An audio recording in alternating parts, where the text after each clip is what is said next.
Inactivity serves no purpose whatsoever.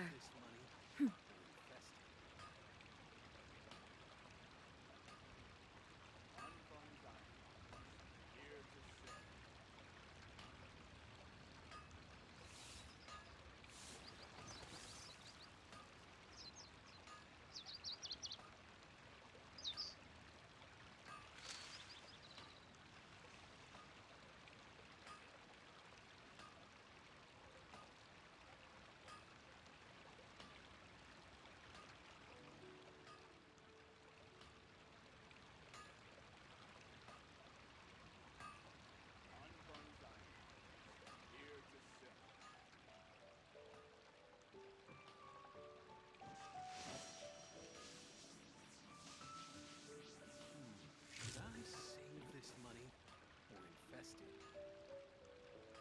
Error.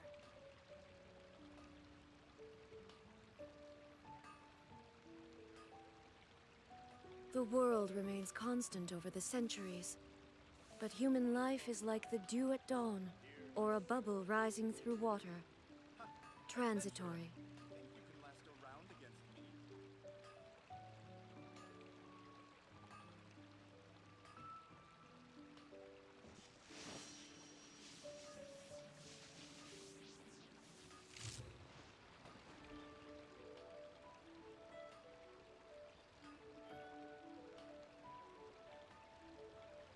Should I save this money or invest it?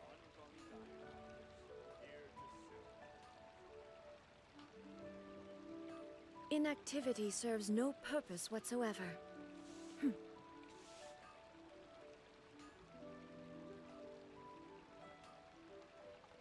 Long sword in hand and the world at my feet.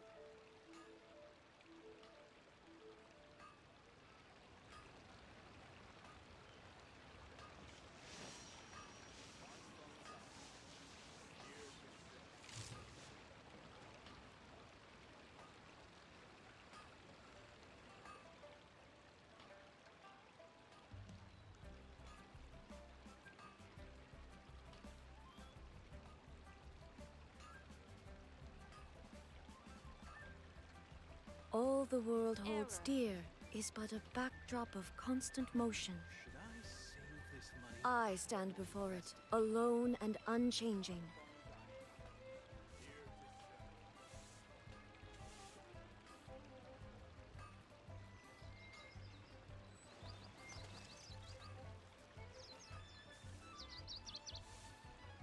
Long sword in hand and the world at my feet.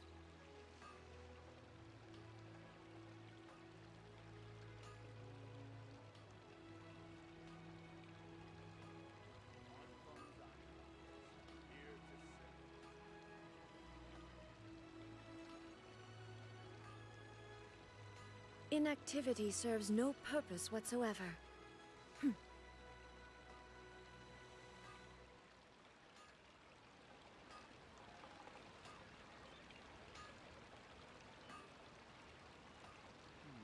Should I save this money or invest it? Adventurer! Think you can last a round against me?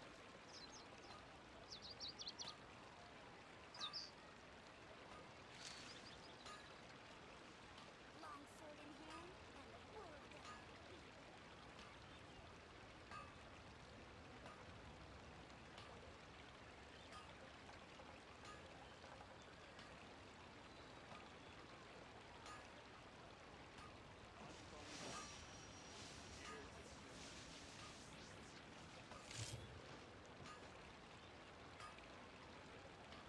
Error.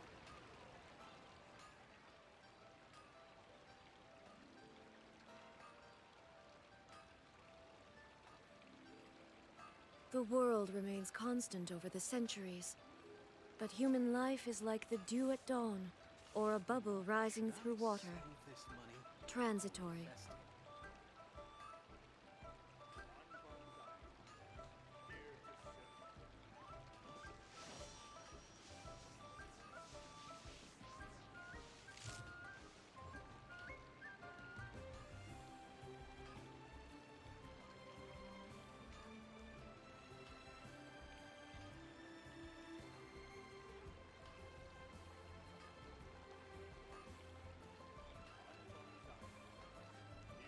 All the world holds dear is but a backdrop of constant motion. I stand before it, alone and unchanging.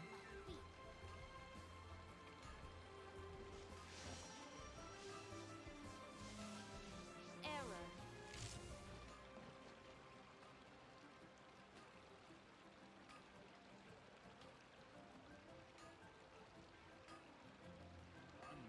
Should I save this money or invest it?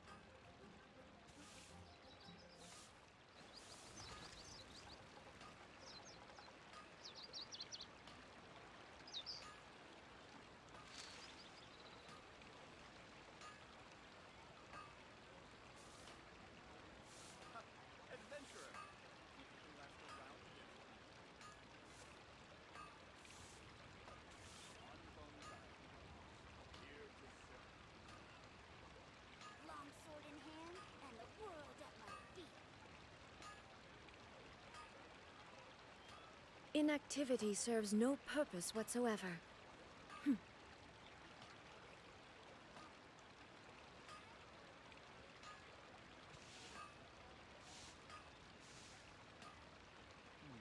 Should I save this money or invest it? On phone's eye. Here to serve.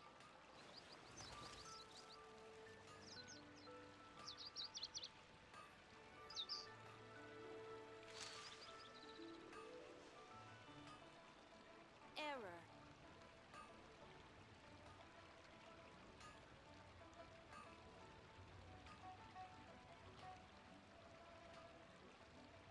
Long sword in hand and the world at my feet. On phone's eye. Here to serve.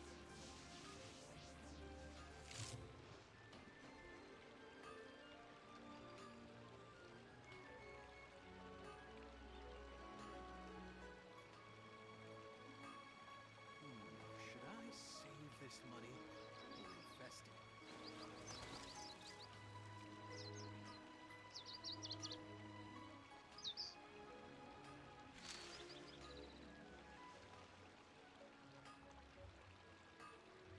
On phone's eye. Here to serve.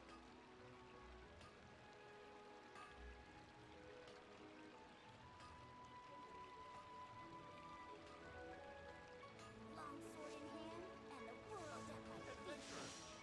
You last around again.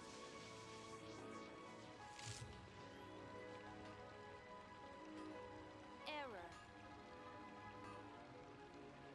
On phone's eye. Here to serve.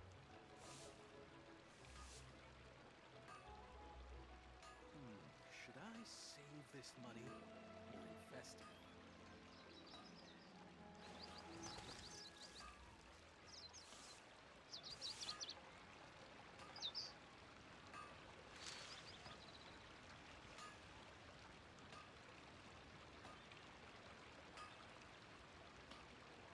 On phone's eye. Here to serve.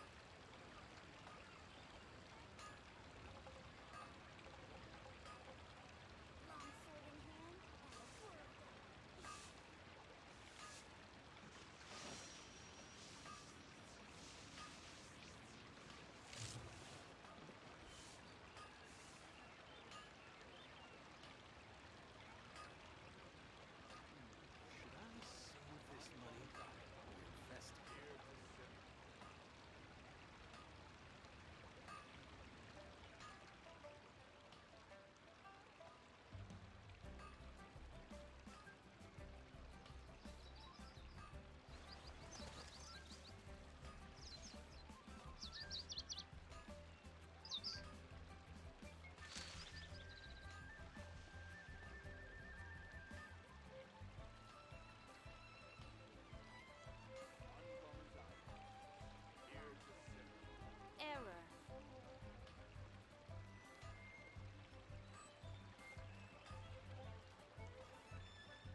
Alright. Sorry for the delay. Technical issues, and also I had lunch. So we're good. We're good to go. Let me just do this. There we go. Oh, wait. No. Not yet. All the world holds dear is but a backdrop of constant motion. I stand before it, alone and unchanging.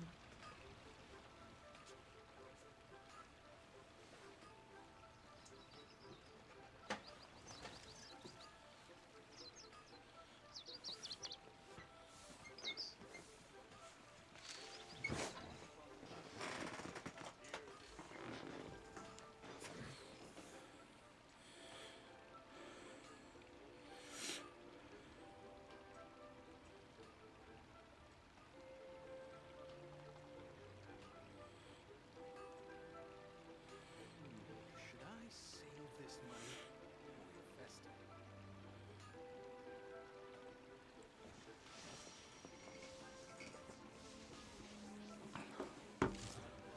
Alright. Now we can start. Alright. Oh boy. Yeah. Alright. We're good. Yeah, so I just booted up the game and when blue things happen, and then, I also have dailies to worry about. But I think those I'll just do on my own time. Let us start with this.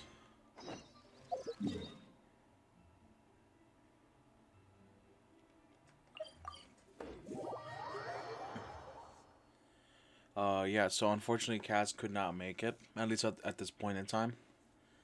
He said he'll let me know if he can make it later, but probably not. So yeah, we are just doing this solo today.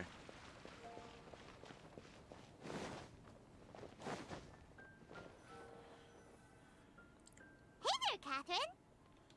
Good day, you two. It's nice to see you here at this festive time. So, got any jobs for us?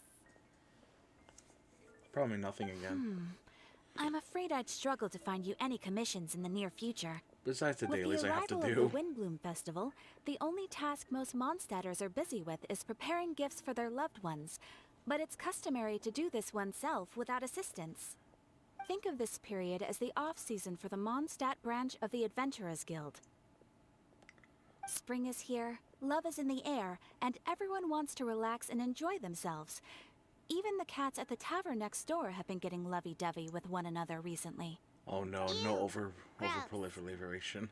You know that feeling you get when you burst out the doors after a nice nap, hoping to make it to the store before the limited edition drinks sell out, only to get there just in time to see the last 2 glasses snatched away right from under your nose by a couple of pesky lovebirds?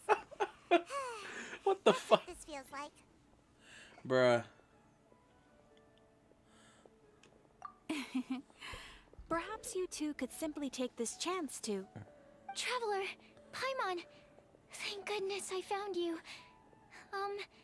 There's something Wait, we're I need meeting your help with. Sucrose already? What's happening? Ooh, sucrose? Someone needs help after all. What is wrong with you? That's no way to greet a friend we haven't seen in so long. No, not help like in the Windbloom sense. It's just...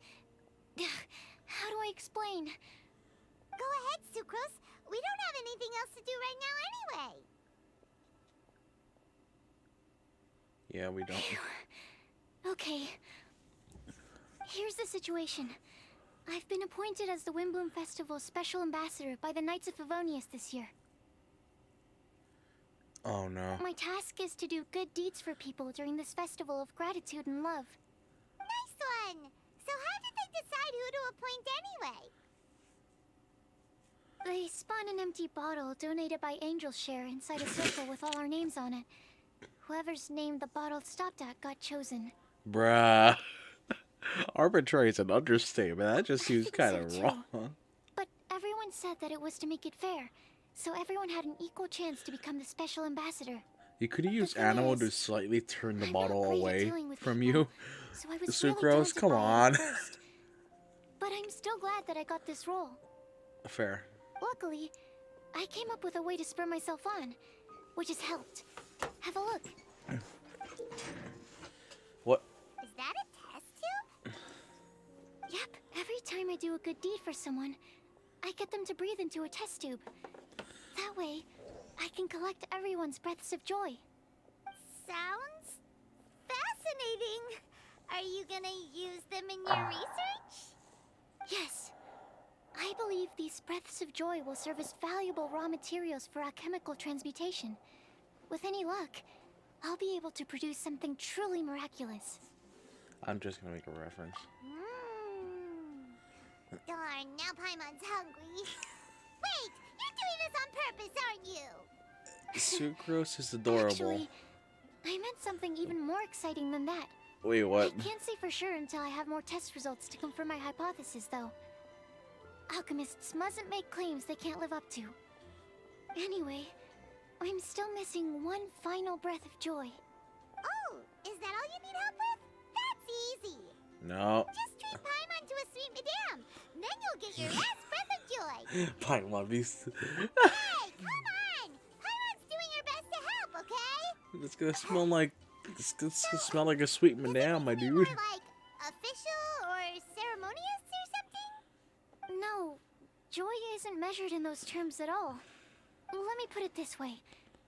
Have you ever planted a fruit seed and cared for it while it grows? In the same way that those tender, sweet fruits are the product of your time and effort, the amount of joy derived from an experience is positively correlated to the degree of hardship overcome during it. For example, in my case, I would say that to experience a statistically significant amount of joy, I have to do imagine something like FX. spend 6 months Freaking developing a imagine. medicine formula to a point where it was finally consistently effective. Similarly, in order to collect a significant amount of joy from other If people, she were an animal hybrid, I that'd be have to pretty find ways hilarious. to do something sufficiently challenging on their behalf. Oh, Paimon gets it now. Long story short, you want us to help you find people for you to help. Oh, Oh, that's pretty tough given that it's the Windbloom Festival and all. rip. I figured since you're such experienced travelers, you might have some ideas. But if even you don't know how to approach this... Just leave it to us. Really? You have a plan? Experience is on my side. If he's in, then Paimon will help too. Okay. With the talking, anyway. But, if things don't work out, can Paimon still get that sweet madame?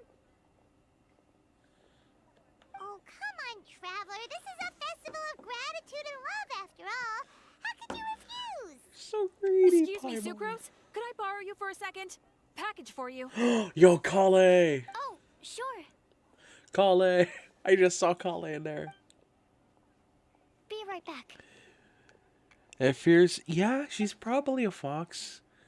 Yeah, no, she's probably a fox. Is that who Probably. Paimon thinks it is? That's Kale, right? Yes, Protects do always have a plan, my dude. They always do. It never fails. Also, Kale is there. Let's go. Let's go say hi.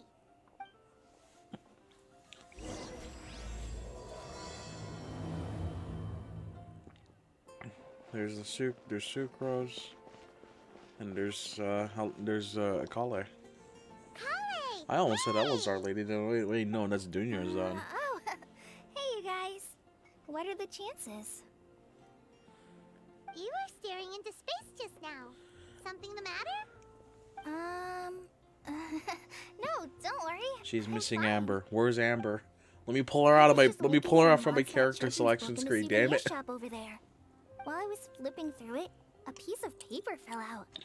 The writing on it was really mysterious, almost like a prophecy. If you can do these things, you may light the lantern of utmost joy and receive a supreme blessing. Aw. And what does these things refer to? Find a flower that is not of this world. Find a guide who will never get lost. Find one who would never lie. Find a legend that never ends. So, 4 things in total. Here, Have a look. Oh yeah, because Kale's trying to learn how to read. If I I remember asked the correctly. lady who owns the store about it, but she said that she didn't know anything about any paper slips. Perhaps you can ask a friend about this later. That sounds like exposition. Hi there. Sorry to butt in, but what's the name of that storybook you just mentioned? Oh, it was called The Boar Princess. That is strange. I've read that book, and it sounds like that note you found has no relation to the story at all. Wait a minute. Do you know her? Yeah. Let Paimon do the honors. Kale, this is Sucrose, an alchemist with the Knights of Favonius. And Sucrose, meet Kale. She's a trainee forest ranger from Sumeru's Avidia Forest. Hello. Hi. Oh my god, it's so adorable. Mm-mm. No. Damn it. Okay, they're both shy. Damn. This is getting awkward fast. They're both so shy. Oh man. So, Sucrose, what are your thoughts on this prophecy? Could it be real? No. Without having done any research, I couldn't comment definitively. You're gonna shatter her dreams. No, Sucrose, But no. if you want my subjective opinion, I don't think that it's a nasty prank or anything. The only people who read children's books are those with a childlike wonder and imagination. Or children, of course. I'm sure that whoever put this prophecy there would understand that. Would they really do this just to spread lies and ruin someone's innocence? I can't imagine anyone being so cruel. That's a great take. I love it. Exactly. Who would want to hurt a child's feelings? Are we calling Kale a Okay, child? So, what do you think the blessing is, Sucrose? If I had to guess, maybe a fairy that can make people's wishes come true or something? I haven't read many fairy tales, so That this is pure the speculation. least alchemist With no like other thing to information on think hand of. or I don't prior even know research what. to I don't compare even know against. words anymore. I'm afraid it might not even be worth considering. Wow. That's Her guesswork is really good, though. I'm gonna pick her brain some more. wait. But No, will Kale she no. find it annoying if I keep asking her questions? We've only just met Yeah, after they are all. really green. What's the best thing to say They to they someone really you're are meeting for the going first green time? here. There's not enough green though.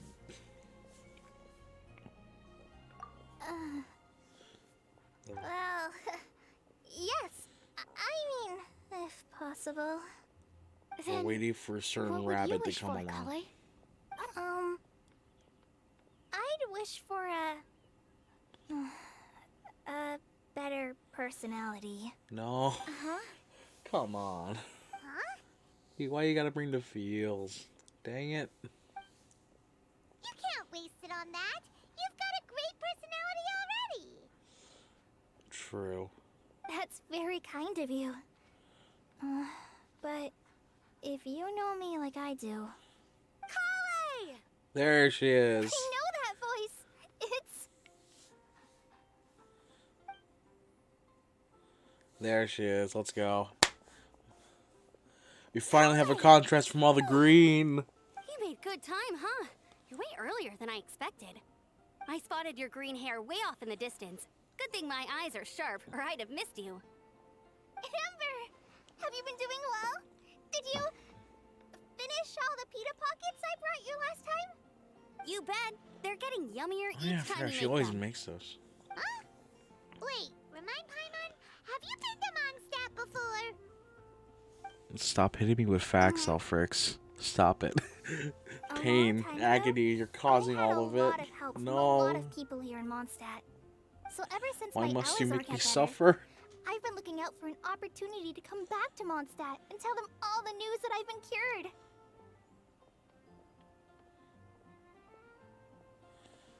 Great. Thanks. If it's okay with everyone, why don't I take Kale for a walk around town? I'd like to show her some of the places she didn't get to see last time. Of course. Fine by me. Sure, go right ahead.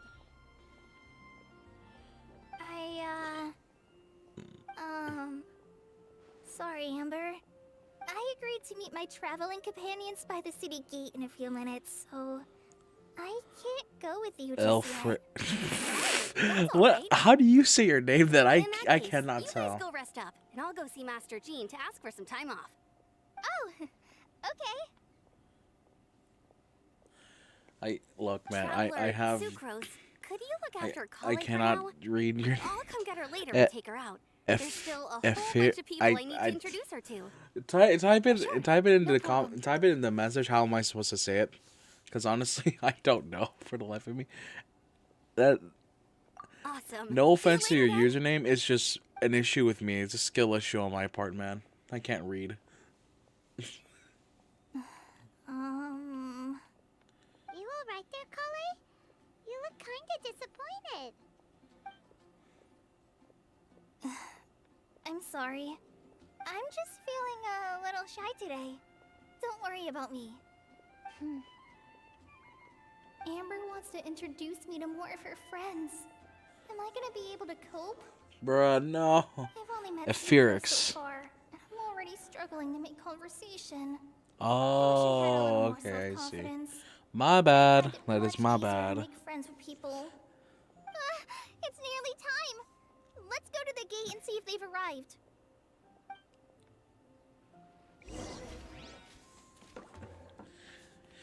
Monster. Wait, just right here?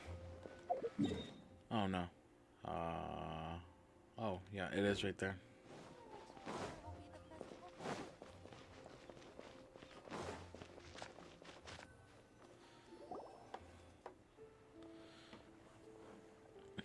Yo. Okay. Why is this humble windmill such a great view? I mean, it's understandable. It must have been a long time since you last came to Mondstadt. Because it is the true Great Vayu Viastra?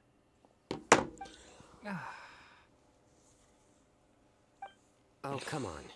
Don't tell me you don't get it. View, Vayu, and also Mahamatra, Vayu Viastra?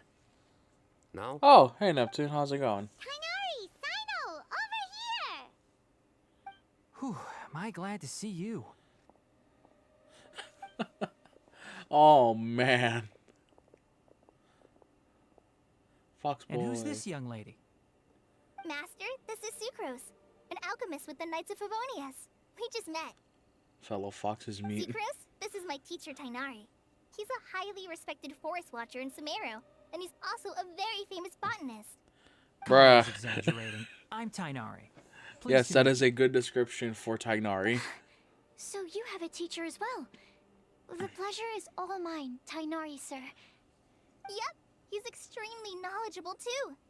And this is General Mahamatra Sino of the Sumeru Academia. He's really famous in Sumeru as well. Greetings. Though if I might say so, we're purely here for personal reasons. You needn't be unduly concerned with our official positions. And Kale, there's no need to use my full title. Sino is fine. Wait, Or no. sir, if you absolutely must. Indeed. We're not here in an official capacity, just to keep Kale company on her vacation. Keep me company? But it was you two that insisted on coming. Kale is very important to us. We felt obliged to ensure her safety on the long, treacherous journey to Mondstadt. But I've been here on my own loads of times before. What about your work, though? What if something bad happens while the General Mahamatra's away? There should be no issues. I have left my duties in the hands of my subordinates, and two especially reliable helpers. Oh, Sucrose. What were you saying about you having a teacher as well? I was just going Where's to mention that Where's Albedo at? I think we're in a somewhat Where is similar Albedo at? situation. Where is he? I'm an assistant to Mr. Albedo, Mondstadt's genius alchemist. Oh, please, Sucrose. Genius is an unnecessary epithet. It will serve only to leave an exaggerated impression of me in the minds of our guests. Mr. Albedo, but it is an objective truth. Hey, Albedo's here too! Great! The more the merrier!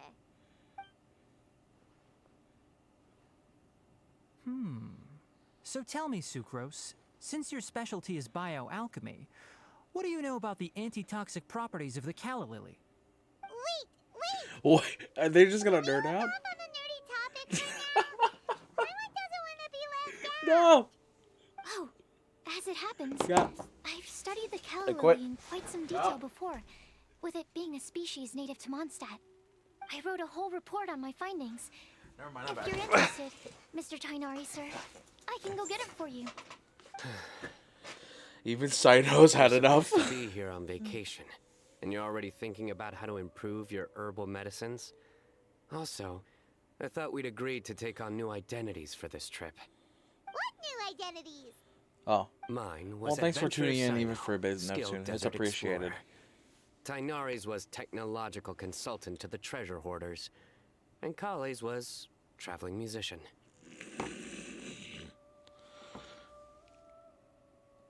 Very much so. I do wish some of the less cautious adventurers in the Avidya forest would consider coming to Mondstadt instead. What Philanimo mushrooms lack in texture, they make up for in not causing vomiting or diarrhea. Are you contemplating using some compounds from the calla lily as active ingredients in a targeted antidote? God damn. Yes, I gathered a few on the way here, and my initial research suggests to me that it could be worth a try. Okay, I got it. But as much as I don't wish to be a wet blanket, it takes a huge amount of experimental data to conclusively prove how different drugs interact. Estimating the total development time would be very difficult. Add in the time for procurement and delivery of essential materials, and I'm not sure if we could complete development before you need to return.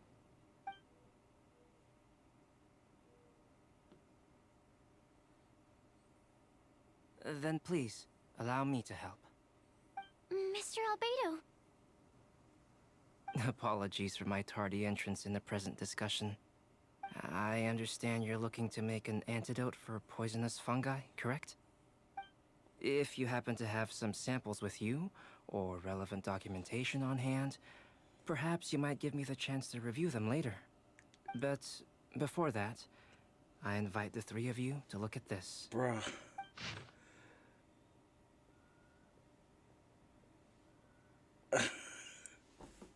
God damn it. Okay.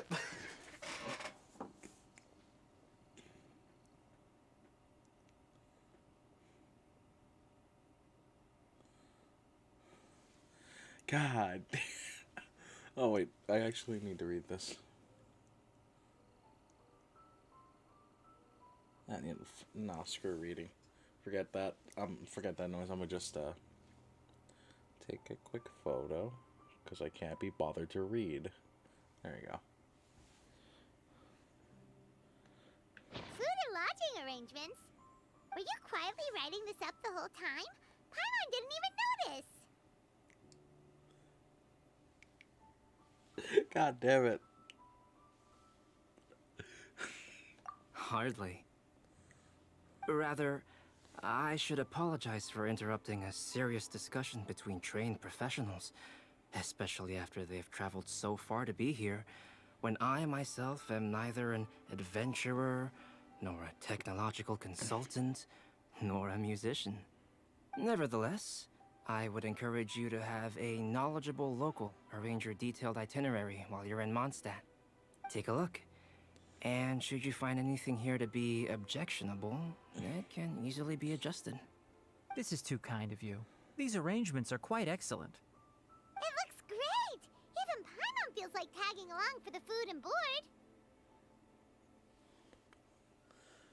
You've not included in this itinerary.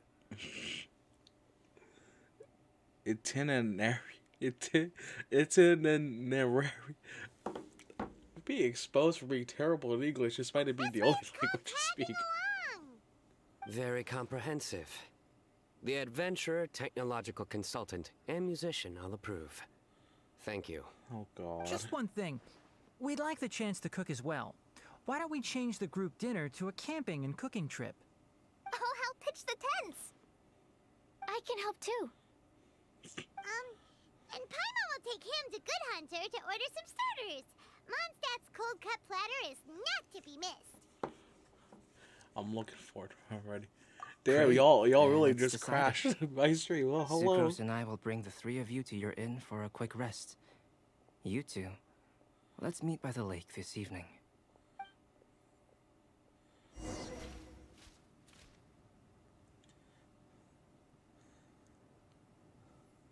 Damn, I just got rated hard. Alright, inside jokes are here. Welcome to Mondstadt. Hope you enjoy the Wind Bloom Festival.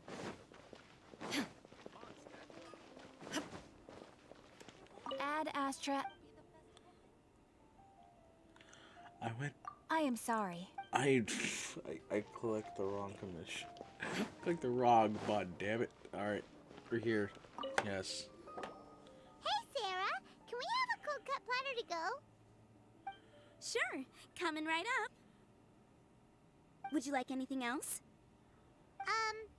Do we, want anything else? What is up with their eyes? Oh my god. I think they're step...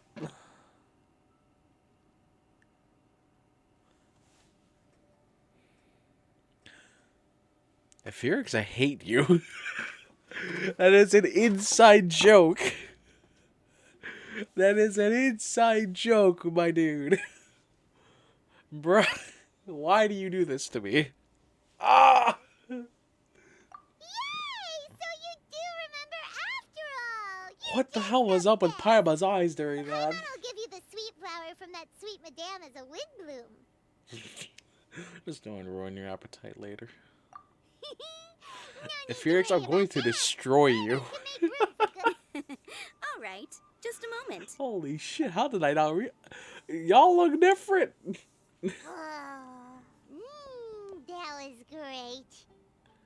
Oh, If that was a wind bloom treat, then Paimon wishes it could be the Wind Bloom Festival every day. bruh. One of these days, we're just gonna be tired of the imp. That is Paimon. Haven't you heard? There's a strange wanderer near Wolfenham. But in all seriousness, yeah, no, Sucrose is probably a fox because the way her ears work are kind of similar to Yaimiko's. So probably a fennec fox, while Tignari is just a green color morph of a red fox. That is per my assumption alone, and not based on evidence or whatnot. Just things I noticed. Yeah.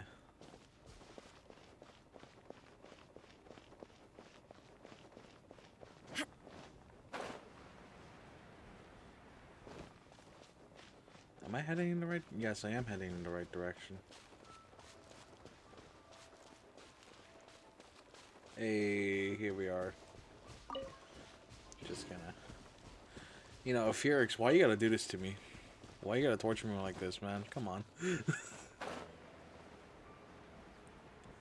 We will one day play Mario Party online if y'all have it, and we're here. All right, looks like we're all here. Bro, I forgot you're not even in leeway yet, are you? Oh my! Oh, you are doing this to yourself. Not at all. We just came early to set everything up, since we happen to be You free are today. doing this to yourself, man. Chloe put up the tent so quickly, but still managed to tie very sturdy knots. You can really tell that she's a professional. I didn't do much apart from passing materials around. Thanks. It's all thanks to Master and Sino. They taught me everything I know. What can I say? For a skilled adventurer, this is just another day on the job. Are you quite finished? Or were you going to sing each other's praises till the moon rises? Come on, let's all sit down. You know what? That's fair. There is a lot to do in this game. That sunshine sprat was really very good.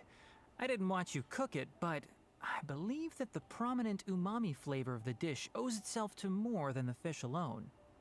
That's correct. Any further deductions? Let me think. The aroma was quite uniform. Unlike that of a spice blend, it was also unfamiliar to me. So I would venture that it was a Mondstadt specialty.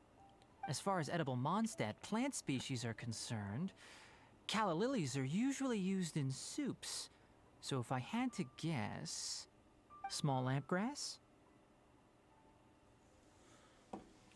That's right.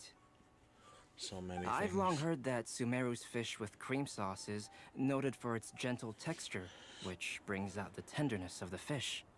Here in Mondstadt, we're not quite as varied in the use of spices as in Sumeru. Yeah, no, if you're but there are the so many principle of things bringing you certain have yet to distinct see. flavors to the I would, forefront if you're through not gonna play the game, I would combinations of recommend just natural going through like ingredients cutscenes or is, see those like very much the same. like other liked it a lot. VODs and whatnot of people playing it. I'm curious as to the exact ratio of ingredients.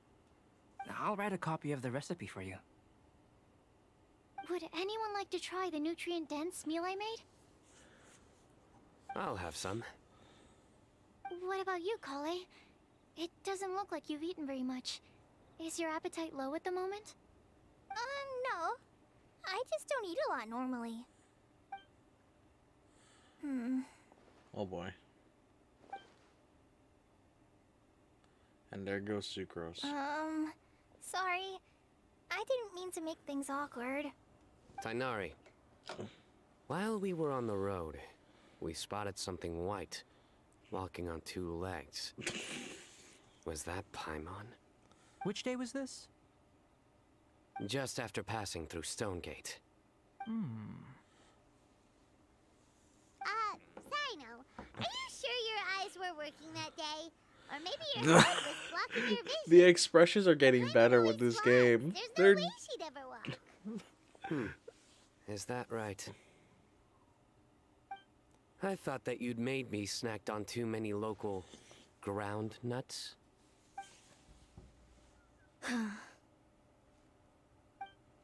No? Not funny? Ground, you know. As in ground up, Ifirix, but just know also that the Sino ground. makes a lot of horrible jokes Ground and they're nuts still make you funny. fall to the They're so ground. bad. There's no one gonna stop it from explaining. Think of this as part of the process of getting to know Sino. On the bright side, these jokes show that he thinks of you as his friends. Still, we could test the hypothesis. Wait. What hypothesis?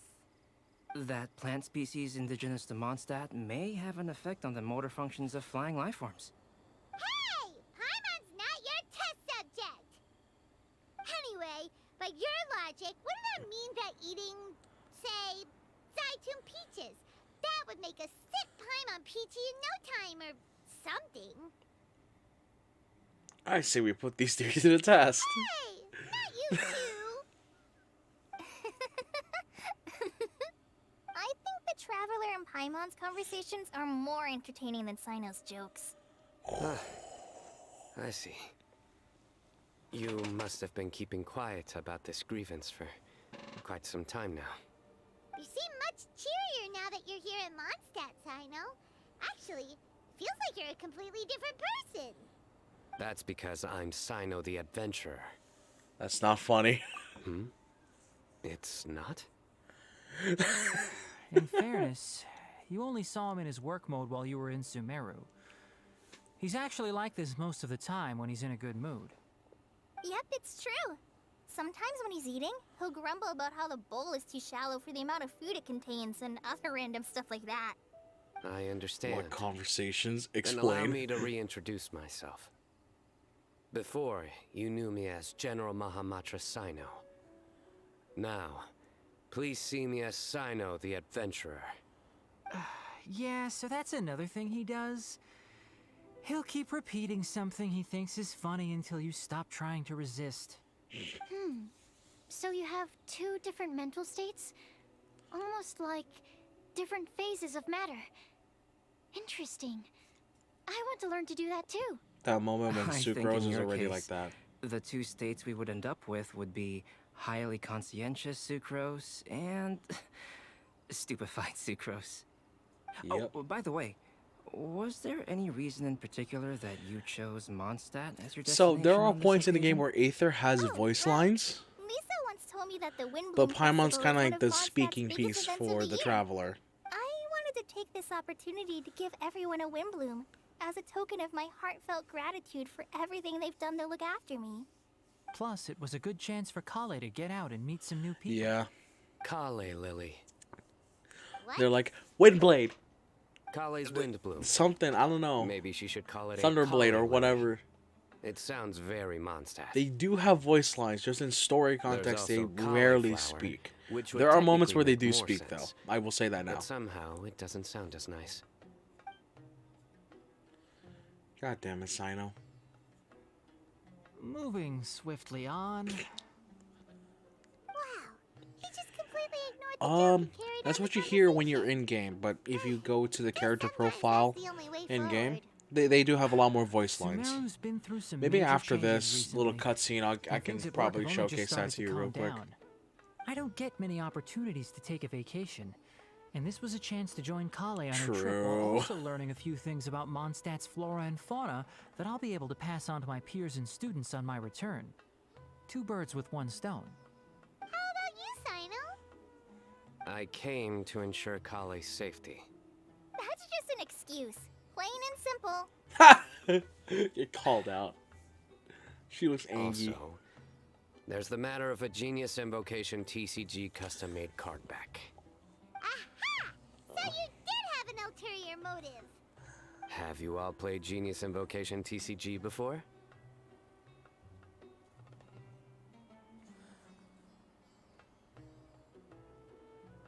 Are you sure about that? And that is why I am proud to call you my friend. When I first began contemplating getting a new card back, I asked around the hell- before eventually deciding to ask the No. legendary Mr. Couts for guidance. A friend of mine, Fucking Sawada, requests. whom I played cards with on occasion, had been to Inazuma for the Irodori festival. He told me that Couts was a Mondstadter, so I should try my luck there. Calx? Yes, there is an in-game card game with You Genshin mean now. He's a friend of yours? I don't touch it myself see. though. So, you came to Mondstadt in search of Calx. No, that is inaccurate. I came here principally to protect Kale. But you also wanted You to most find Cal. certainly did not. Kale's been here on the quiet numerous times, and this is the first time you felt the need to join. Not only me, same applies to you too, doesn't it? If my writer friend were here now, I'm sure he would describe this curious coincidence as having the makings of a good story. We're gonna wait till Fire Emblem Heroes It's gets one always a too. It's pleasure gonna be to meet a horrendous. fan. Watch. Oh, here it comes. Wait, you mean you're Mr. Calx? Having my new friends address me by my pen name feels somewhat unusual. Please, just call me Albedo. But yeah, no, Huh. it's So unfortunate. you're Calx. Sino's been talking about you non-stop recently. He's intent on getting you to design a bespoke card back for him. You didn't have to say all that. I don't usually take private commissions, but I believe that we are friends now, all of us. Our conversations have been deep and interesting, and Sino, your passion for this game is indeed one of a kind. I can see it in your eyes. Obviously. And given that you've come all this way from Sumeru to see me, I'd be quite honored to take this commission. Wow, your teacher's so nice. I feel the same about yours. Well, they definitely have different personalities, but they're similar when it comes to their character. So, how much should I budget for the timeless masterpiece you will produce for me? Surely, timeless masterpiece is something of an overstatement. Any artwork fit to appear on the reverse of my card decks is by definition a timeless masterpiece, even if I do say so myself. Don't mind him. These TCG nut jobs are all like this. I see. So, this has an almost religious significance. Well, For starters, I'd like to hear a few more of your jokes. My jokes? You like them? I do. Really? I didn't see you laughing. Yeah, well, the joke's ability to induce laughter is a separate matter, but I certainly find them fun. If I might interrupt, does anyone else smell something strange? My nutritional meal! Will it be okay? Should we go over and take a look too? Are they gonna make... They could have just made it into a bigger scene, but nope, they're gonna make us walk. Damn it. Only the base is burned. We can still use the cooking pot. It just needs a bit of a wash. Good thing Tainari's nose is so sharp. Has he been in this kind of situation a lot before? I know, it's just... I'm sorry to disappoint Sino. I guess we'll have to do this again another day. Oh, yes. I'm not sure if you've noticed. Kali seems a little... depressed. I noticed she was in a low mood when everyone was talking.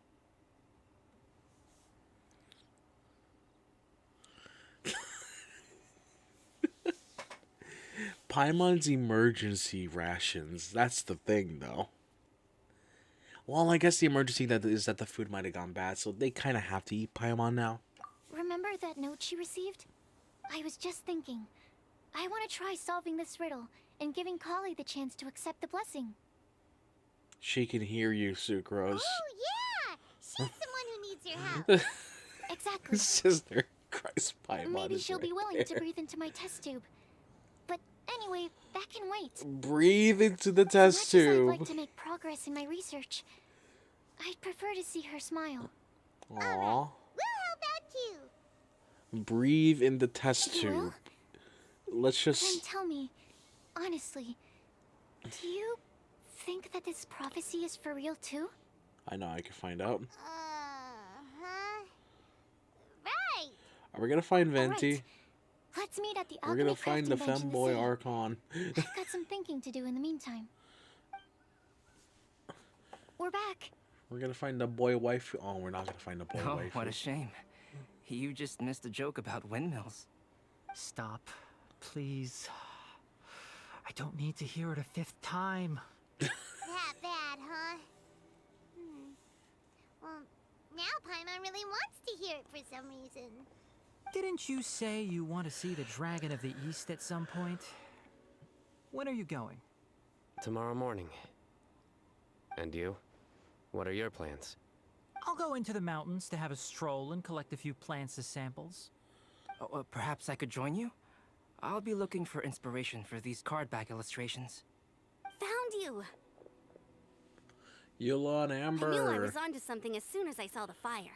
God damn it, Fury, stop You it. have really sharp eyes. That's an outrider for you. Uh-oh. Did we break the fire safety rules or something? Actually, you didn't. Strictly speaking, you should have reported your plans first. But since two of our very own alchemists are here, I'm happy to look the other way. Eula with that Yes, Eulass. introductions. I'm Amber, and this is the Reconnaissance Company Captain Eula, a good friend of mine. Oh, fuck. Good evening. You are friends of Kale, yes? A pleasure to meet you. Oh, Amber and Eula. The pleasure is ours. I've heard a lot about both of you from Kale. Oh, really?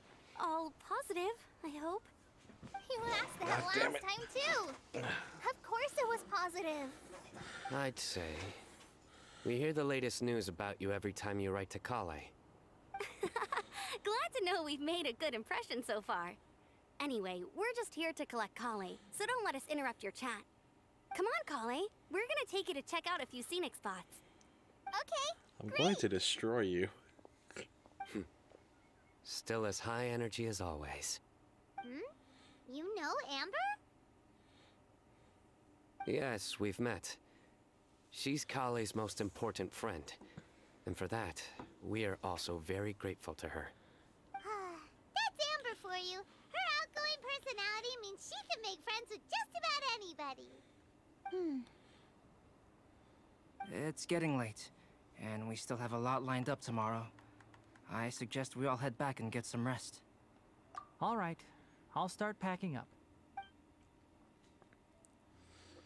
Bah. You're gonna get the tone-deaf bard to check out that note, aren't you? Ha! Guess Paimon knows you pretty well, huh? Lexi, the tone-deaf bard. He should be hitting the taverns around this time. We can go corner him and make him answer our questions. Let's move!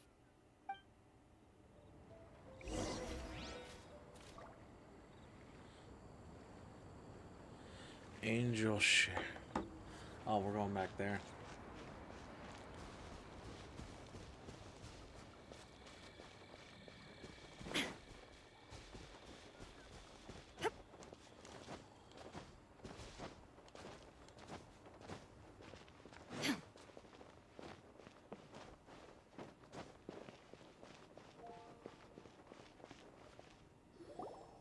Better not be drunk off his ass. Oh, it's been a while. Paimon called it. Tone-deaf bard drinking as usual. Put your drink down and get your game face on. We've got some important questions for you, mister. Okay. So, what do you make of it?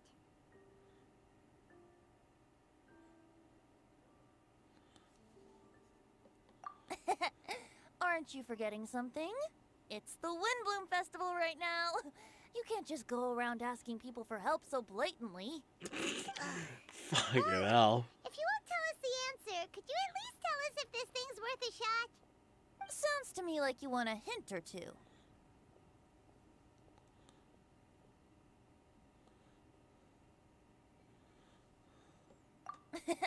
A fine answer.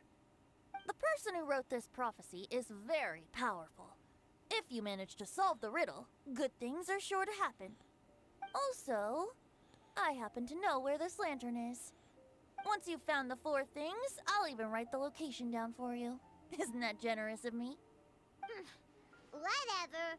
We weren't expecting much from you anyway. You can get back to guzzling wine and blowing wind now. Oh, woe is me. Paimon sees me as nothing more than a drunken wastrel. There are actually a great many things that we bards are required to do. It just happens that enjoying life is the most important one. Once this is over, would you like to join me for a drink? You know, a favor for a favor.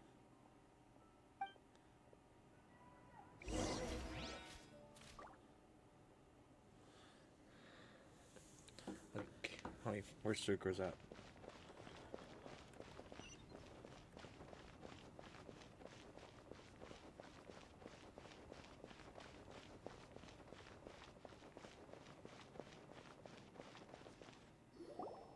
Flower that is not of this world.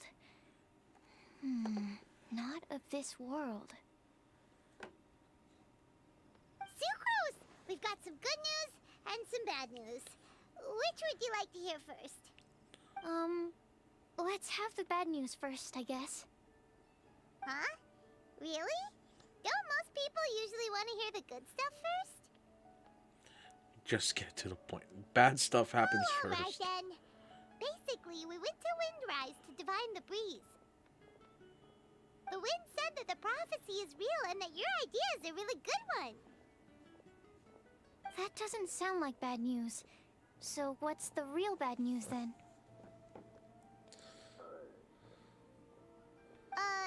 Paimon ate the bad news!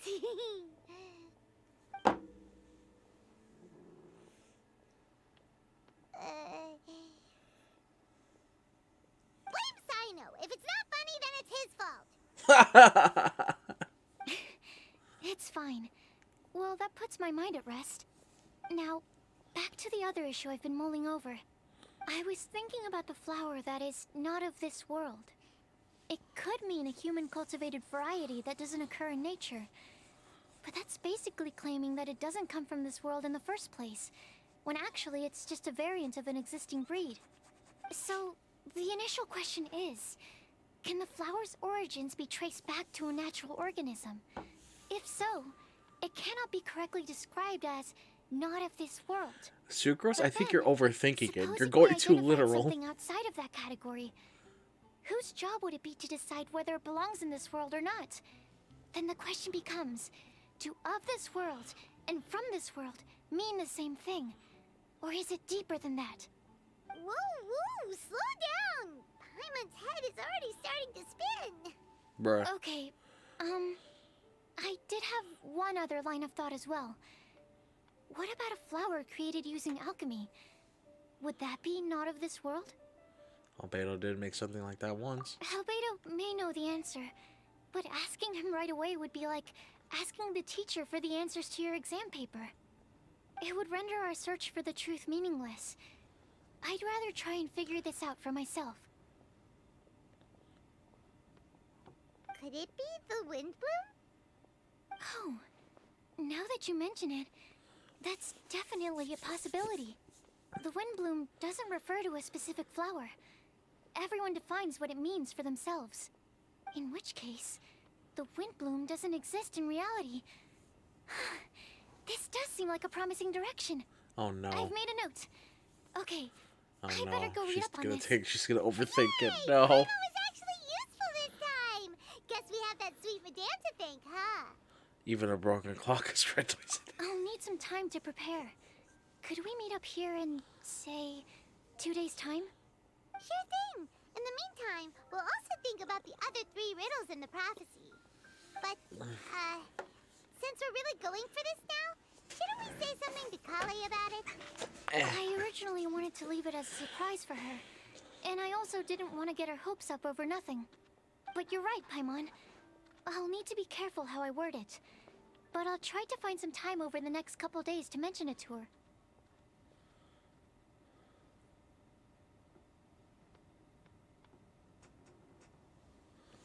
All right. Thanks so much. Now I'm gonna have to do the thing the thumbnail is about, if it lets me. Okay.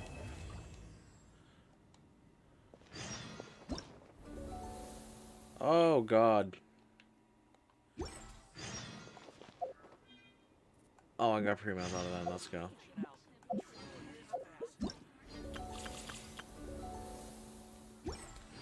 Okay. What's this now? Okay. Now to do the thing that the stream is about. I don't think I'm gonna do Faruzon's thing. I think I might just do it on my own time. Lion's blood.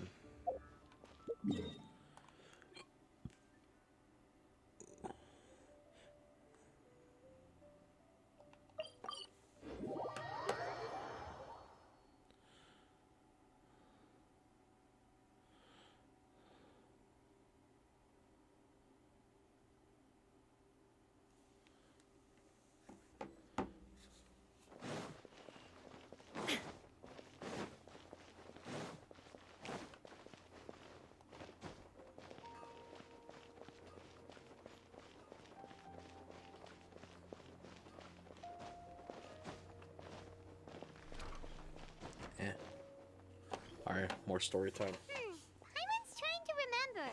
What else did we put on our shopping list?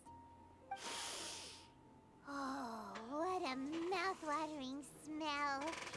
Paimon would know the aroma of biryani anywhere. Let's go get some. We can still add it to the list. Well, if it isn't the Traveler and Paimon. Wasn't expecting to see you here. Hello there. Oh, it's been quite a while. Huh. Yeah. So you two are still hanging out together. Dia, didn't you say last time that you were gonna head back to the desert? I said I was going to resign from being her bodyguard, not that our friendship was over. We're still the best of friends. The Homayanis also still post jobs from time to time. Their pay is always generous, so me and the other mercs never pass them up. I told Dia to just stay at our place when she took one of those jobs a few days ago. My parents were delighted. They even said that it always felt like we were missing someone whenever Dia wasn't around. That sounds like something they would say, all right. They're always so welcoming. Anyway, the job is already taken care of. so I was gonna head back to the brigade as soon as I finished a little shopping. But the master kept insisting, and I ended up staying for another day. You can stay for as many days as you want, Dia. Father hasn't even gotten around to treating you to his best dishes yet. You know I'm not the kind of person to stay put in one place like that, my lady. Don't worry, though. There'll always be next time. What? She said they'll treat you to the best dishes! I can't believe you can still refuse that! But wait. Didn't you say last time that you would take me on a trip to the desert? Why don't you just take me with you today, when you leave? There are so many places I still haven't visited yet. I'm sorry, my lady, but no can do. There's still a few things I need to take care of back at the brigade.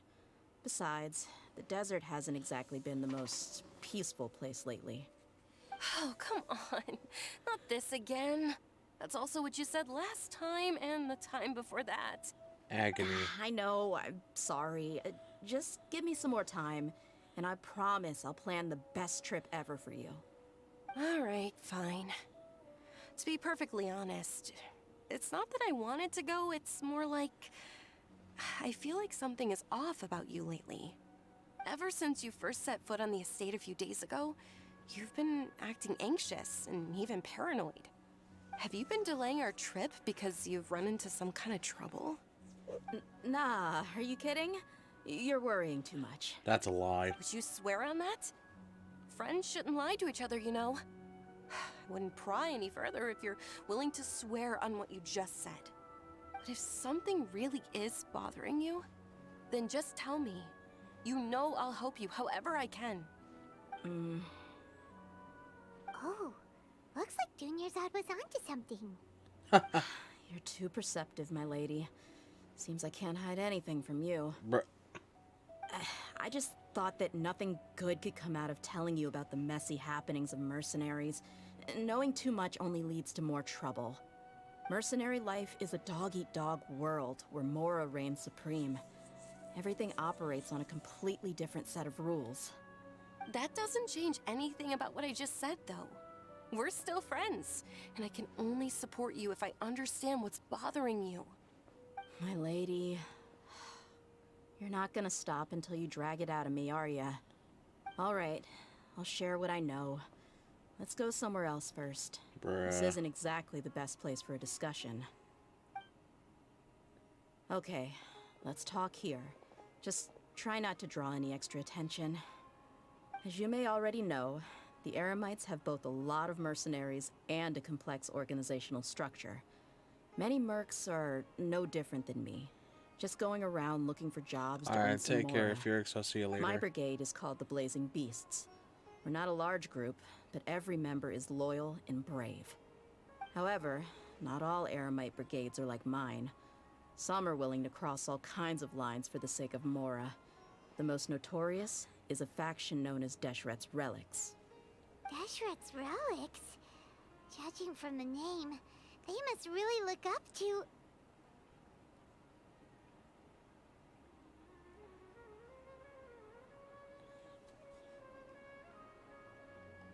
Yep, you got it. I've heard that you've already crossed paths with Ain al-Akmar. They're one of the groups under the Relic's banner. Oh boy. You mean the group that tried to sell us the Divine Knowledge Capsule? Yeah, they weren't friendly at all. Deshret's Relics is composed of many smaller brigades like Ain al-Akmar. The Relic's headquarters issues orders to all brigades under his control. On any other day, I would want nothing to do with them. Unfortunately, though, the brigade that's stirring up trouble now is none other than Dakan al-Akmar. Dakan? I think it means beard or something. Believe me, it's a really stupid name. I found it insufferable for years. Anyway, the real issue is that Dakan al-Akmar is led by my father, Kusela. Say what now? I think I'm starting to understand your anxiety now. But what did they do? I won't go into details, my lady, but they've been involved in a lot of violent incidents. We're talking hundreds. I'll be right back. Yep. The scenes tend to be quite gruesome, too. Oh, wait, They what? strip the victims of all their valuables before murdering them. I'll be right back.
Alright, we're back. Not only have they targeted merchant caravans and ordinary citizens, but other mercenary brigades as well. That's beyond terrible. They won't even spare their own kind. I don't know how Deshret's relic sees it. All I do know is that Dakan al-Akmar has become more and more aggressive over the last few years. If I don't do something about them, then even my brigade or the people of Aru village could become their next target. I just wish I knew what's driven him to do this. Yeah. How can your father do such terrible things? I don't know. People change. He's always been pretty pathetic. But at least in the past, there were still a few lines that he wouldn't cross. That's setting the bar pretty low. I mean, if he was even remotely decent, then why would I have to leave the brigade and cut all ties with him? He was loud and foolish, with no real sense of purpose. Instead of doing anything useful, he spent most of his time drinking and chasing after women. Of course, the other brigade members were just like him. Their ruckus would go on night after night. Sounds like a nightmare. What about your mother? Did she ever step in to stop them? Unfortunately, I never knew my mother. I'm sorry, Dia. I didn't know. It's all right, my lady. That's pretty common in mercenary circles. Didn't I mention that my father was chasing after women? I was the result of one of those encounters with some random person. He told me that he wasn't sure who my mother was. And in any case, she never came to see me. He'd say, "You'll be fine as long as you remember to stick with Dad." But even then, he left most of the parenting to the brigade. The one thing I do remember is that he used to tell me stories. But the problem was that he had terrible taste. He only knew a few stories, and even those tended to be pretty stale. They were tales of desert warriors defeating dragons in the forest, or stories of mercenaries rescuing princesses from rebel armies. Sounds like your typical fairy tales. More or less, yeah. They were interesting maybe the first or second time around, but after about 20 repeats, they started to get a little dull. He seemed to think those stories were the best things ever, though. He was so into them that he'd call the whole brigade over and make them perform the whole thing as a play. Even the toys he gave me would all be story props. I'd get helmets, shields, and toy swords. It was only much later when I realized that the shows were more for him than they ever were for me. What an interesting guy. Yeah, I've always found him pretty childish. But that was something I could just shrug off. I had no reason to despise him. Until I grew up and learned the true face of Deshret's relics for myself. Looting, blackmail, violence, and fraud. They not only accepted such heinous acts, they would even openly boast about them. No one in the brigade was any kind of hero. Instead, my father and his cronies were more like the bad guys that needed to be taken down. Did they really think that as long as they didn't do any of that stuff right in front of me, I would never know? I think I can understand your feelings. The difference between perception and reality must have hit hard. Yeah, but don't worry, my lady. It's all water under the bridge to me now. I had a huge argument with my father and left that place behind for good. I'm not investigating them due to any bitter feelings I still have towards my father. I just want to protect those that are close to me. Yeah. Yeah. I told the boys to gather as much information as they could. Most of the reports concern violent incidents, but there's also some talk of smuggling. I see. But isn't this investigation incredibly dangerous? It is, but every mercenary lives life on the edge. It's a lifestyle that I enjoy. That may be true, but it'll be impossible for those who care about you not to worry.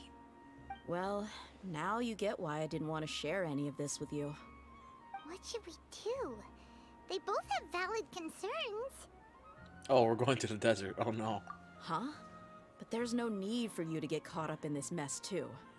Well, he's super tough, so if he went into the desert with you, then Paimon bets the problem will be solved in no time. I'm inclined to agree. I'd feel a lot more at ease if you took him along to help. Do my best. I'll wait for news from you in the city until then. Please. I'm honored that you care so much for me, my lady. All right, then let's get moving. Our first stop will be Caravan Rebot, where we can catch up a bit with my fellow mercs.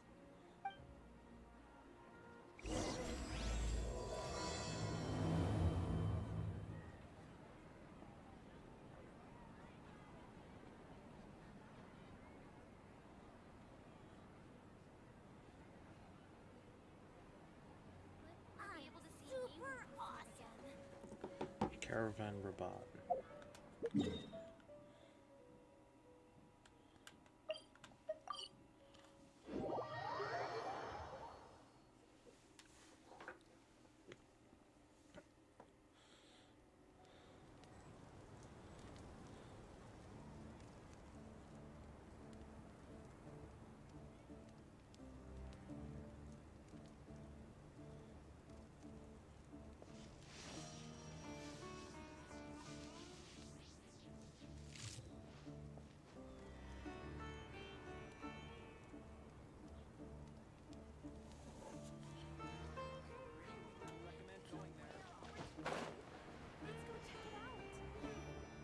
Hey, Dia, you're back.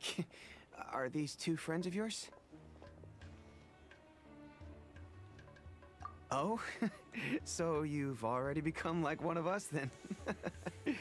Well, that's good to know. Anyway, since we've got a newcomer, let me fill you in on what the Khan al-Ahmar's been up to lately. They've become extremely aggressive. Apparently, even their own now have become acceptable targets. They even attack other relics brigades, just the same as any other mercenary brigade. Damn. Even the most ferocious beasts still protect their own. But it sounds like they've thrown that straight to the wind. That's right. Once they've collected enough loot off the other mercenaries, they sell it off to a different brigade, or turn to merchants on the black market. A portion of their profits is immediately exchanged for more food and weaponry to be used in their next violent operation. Terrible! Yeah, and it really makes you wonder why they're so desperate for Mora. A few days ago, Isham and I trailed them for a while, and even disguised ourselves as merchants to conduct trade with them. We were able to learn a few things from the exchange. Uh-oh. Rather than saying they're out to plunder and hoard Mora, it'd probably be more accurate to say that they're experiencing an internal power struggle. Wait, a power struggle? You heard me right. The vast majority of their victims are mercenaries from the other brigades of Deshret's relics. If their only goal was Mora, they could have gone after anybody. The targeted nature of their attacks points to a power struggle between the different brigades within the relics. That's the only plausible explanation we have. Unfortunately, we weren't able to find out anything more specific.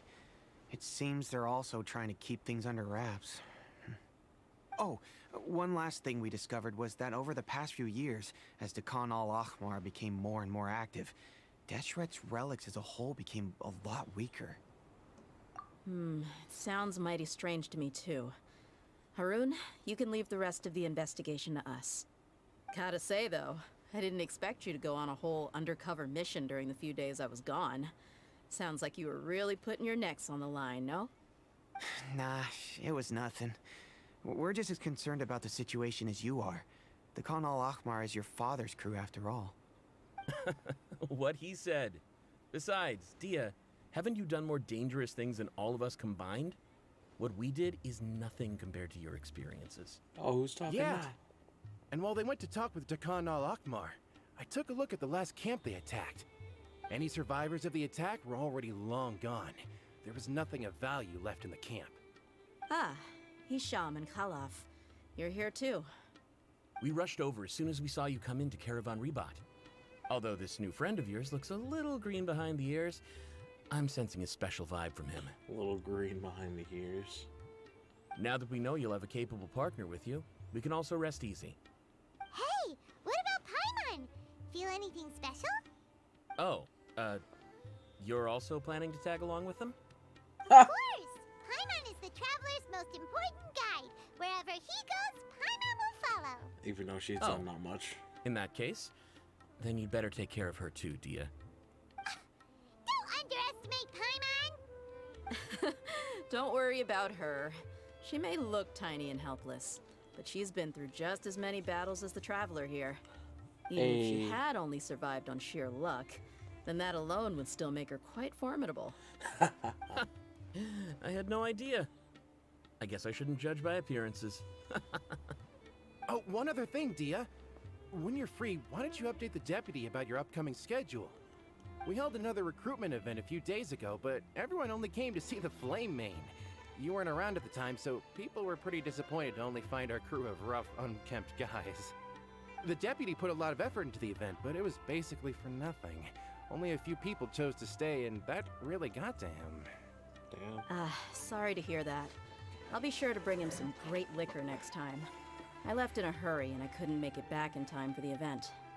Gotta admit, I can understand their disappointment, though. You're our brigade's main selling point, after all. Now, if only the deputy could figure out a way to bring a few more smoking hot members into our ranks. Bruh. Keep dreaming. Remember the last time I invited a couple gals into the brigade? You all just froze up with your mouths gaping like a bunch of scarecrows. The awkward silence and weird expressions left quite the impression on them. They were originally interested in joining us, but after that, they both told me they were too uncomfortable to stick around. Hey, didn't we agree to never bring that up again? Huh? Wait, are you serious? Why have I never heard about this? I don't think you were part of the brigade yet. Are you kidding me? I missed a once-in-a-lifetime moment like that, and you weren't even gonna tell me? Bruh. All right. We can tell you about it later. Now's not the time. Hey, don't you try to change the subject. You and Hisham get your butts over here and tell me everything right now. Oh my god. Always like this? More or less. There aren't many rules or graces when it comes to mercenaries.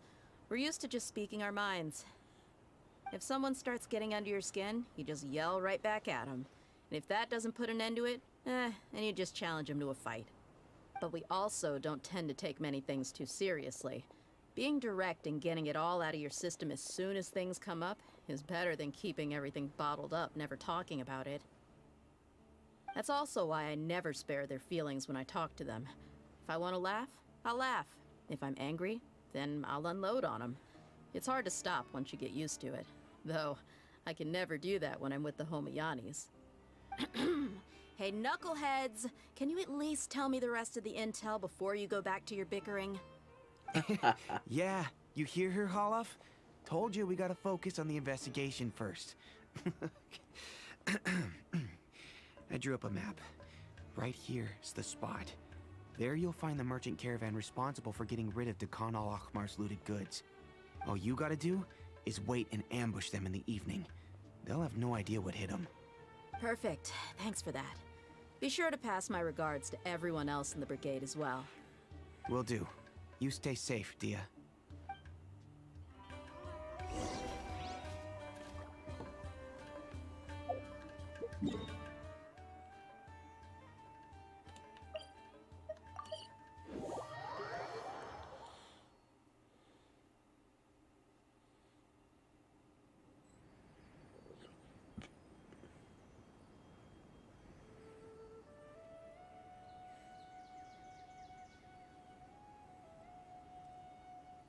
The world remains constant over the centuries, but human life is like the dew at dawn, or a bubble rising through water.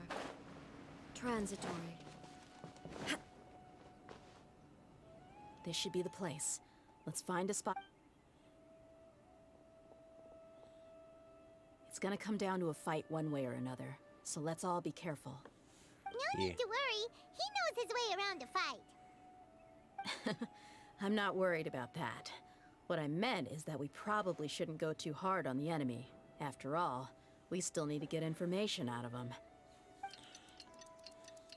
And we just time skip. Okay.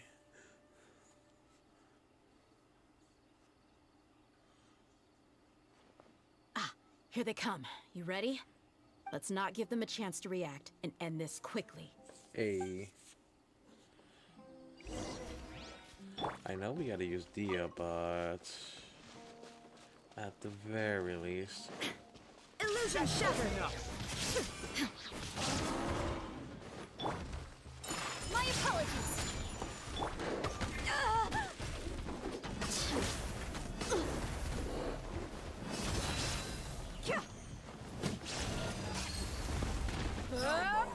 tricks up your sleeve?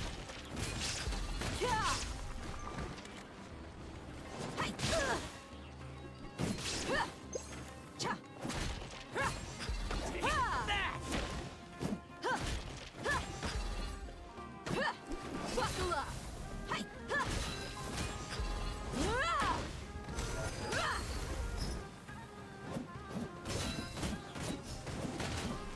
You ain't messing around!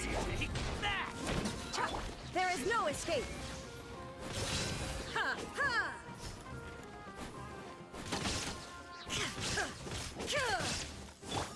Look alive!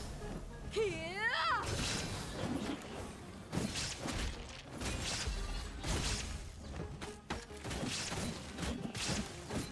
I'll be back.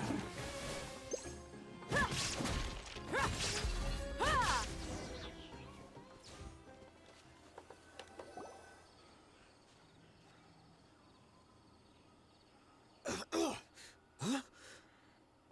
You're the Flame Mane. Good. That saves me an introduction. All right, time for a little talk. Are you buddies with Dakana Lakmar now? Tell me, what are they after? You know the code of being a mercenary just like everyone else. The first rule is to never divulge key information about our employer. What makes you think I'd talk? That might have worked on an amateur, but I know you're just looking to protect your reputation. Think about it, though. What's your reputation worth if you won't have the other tools you need to succeed in this line of work? Tools like, I don't know, your limbs or eyes? You've got 5 seconds. You might want to think twice about how much your employer's information is worth to you. Whoa! I'm not joking around. We can do this the easy way or the painful way. 2 seconds! I'll save you the trouble.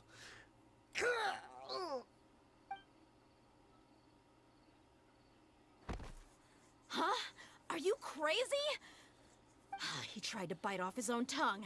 Quick, search the area for any first aid supplies. I definitely didn't expect him to go that far. Thankfully, the wound wasn't too deep, and he just passed out from the pain. But why would he be so extreme? I just wanted to test his mettle. You can get a lot of mercenaries to talk just by threatening them. I didn't expect him to be willing to go through so much pain just to deny us some intel. Well, he's out cold for now. We could wait for him to wake up, but maybe it's not a good idea to interrogate him any further. What should we do? Yeah, don't worry about it. It'll be a waste of time to interrogate him again after that. He might just hurt himself again if we start asking. There are lots of goods around here. Let's search the area. Maybe we'll be able to find something. I'm really sorry.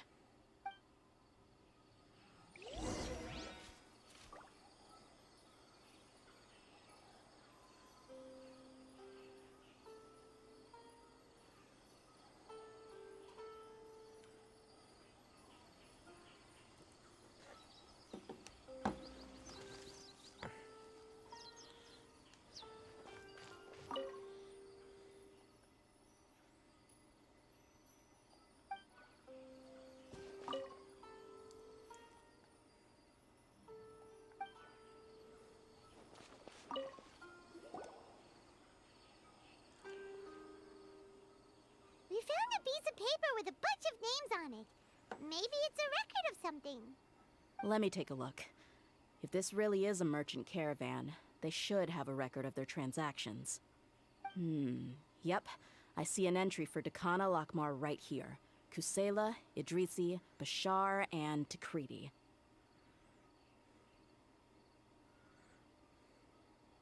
All familiar names. Dakana Lakmar has been trading for a hefty supply of food, weapons, and medicine.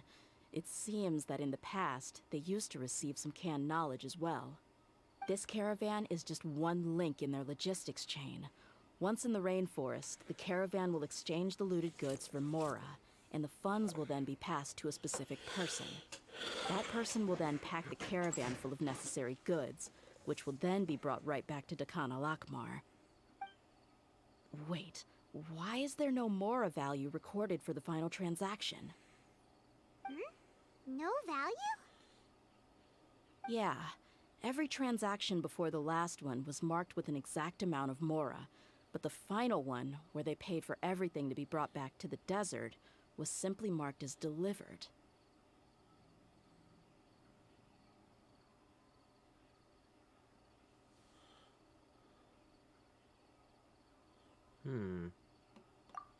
Perhaps. But they couldn't have known how much they would make off selling the loot. Do they not care about profit margins at all? Anyway, the next part's the records of the goods themselves. There are a lot of entries. Everything was probably sourced from the rainforest. Huh? What's wrong? Shazamon Homayani? Homayani? You mean Dunyarzad's family? Could it just be another family with the same last name? I'd be surprised to find someone with the exact same first and last name. Shazamon Homayani is Dunyarzad's father, and the head of the Homayani family. Just what the heck is going on here? Let's analyze the situation. I'm sorry. You're right. I'll consider what we found and not jump to conclusions just yet. But what this piece of paper confirms is that the Homayani family has been providing goods to Dakana Lakmar. What if the Homayanis have been kept in the dark and don't know they've been trading with Dakana Akhmar? That's a possibility, but if that was the case, why is this caravan specifically named Shazamon as their person of contact? They could have just as easily bought goods such as food and medicine directly from Caravan Rebot or Port Ormos. Oh boy, no. Oh no. Yeah, funding violence and looting. The brigade gets the goods, and he is paid the proceeds from the sale of the loot. But why would he do something like this? It's not like the Homayanis are in need of money. I honestly have no idea. I've been to their estate many times, and I've never noticed anything suspicious. The only potentially large expenditure I could think of would be the treatment costs for Dunyarzad's Elazar. Maybe they borrowed a lot of Mora in the past? But that's still just a speculation. I don't think the Master would stoop so low to make Mora. Dunyarzad might be in the dark. You're probably right. I know my lady's personality, and she wouldn't deliberately keep something like this from us. But what should we do now? All we found is just another mystery. If you ask me, we already have no choice but to confront her about this. I'm not worried. It's too early to make a verdict yet.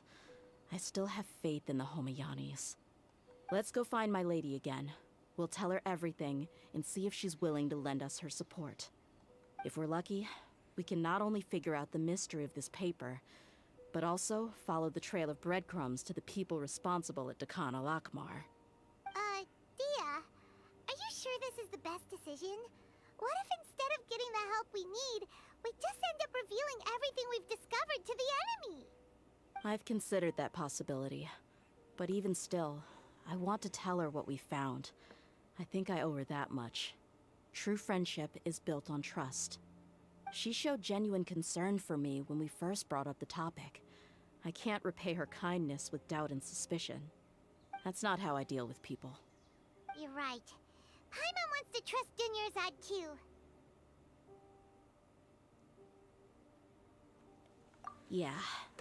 Let's pay another visit to Sumeru City.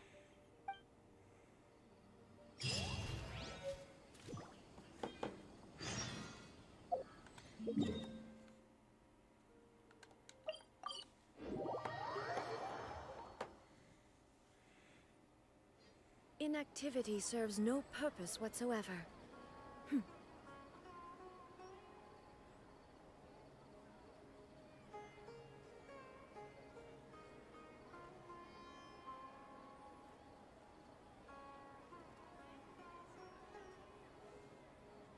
There are so many local specialties. Don't you remember your adventure plans, my lady?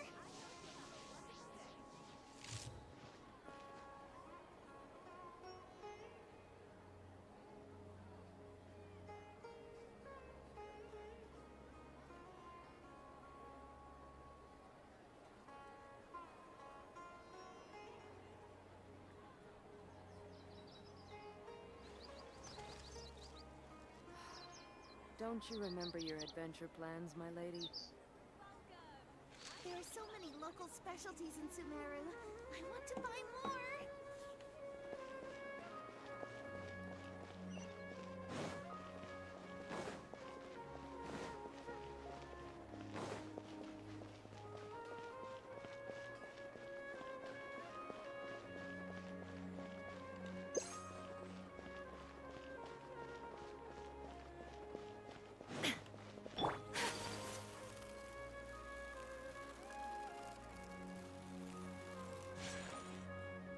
We're back, my lady.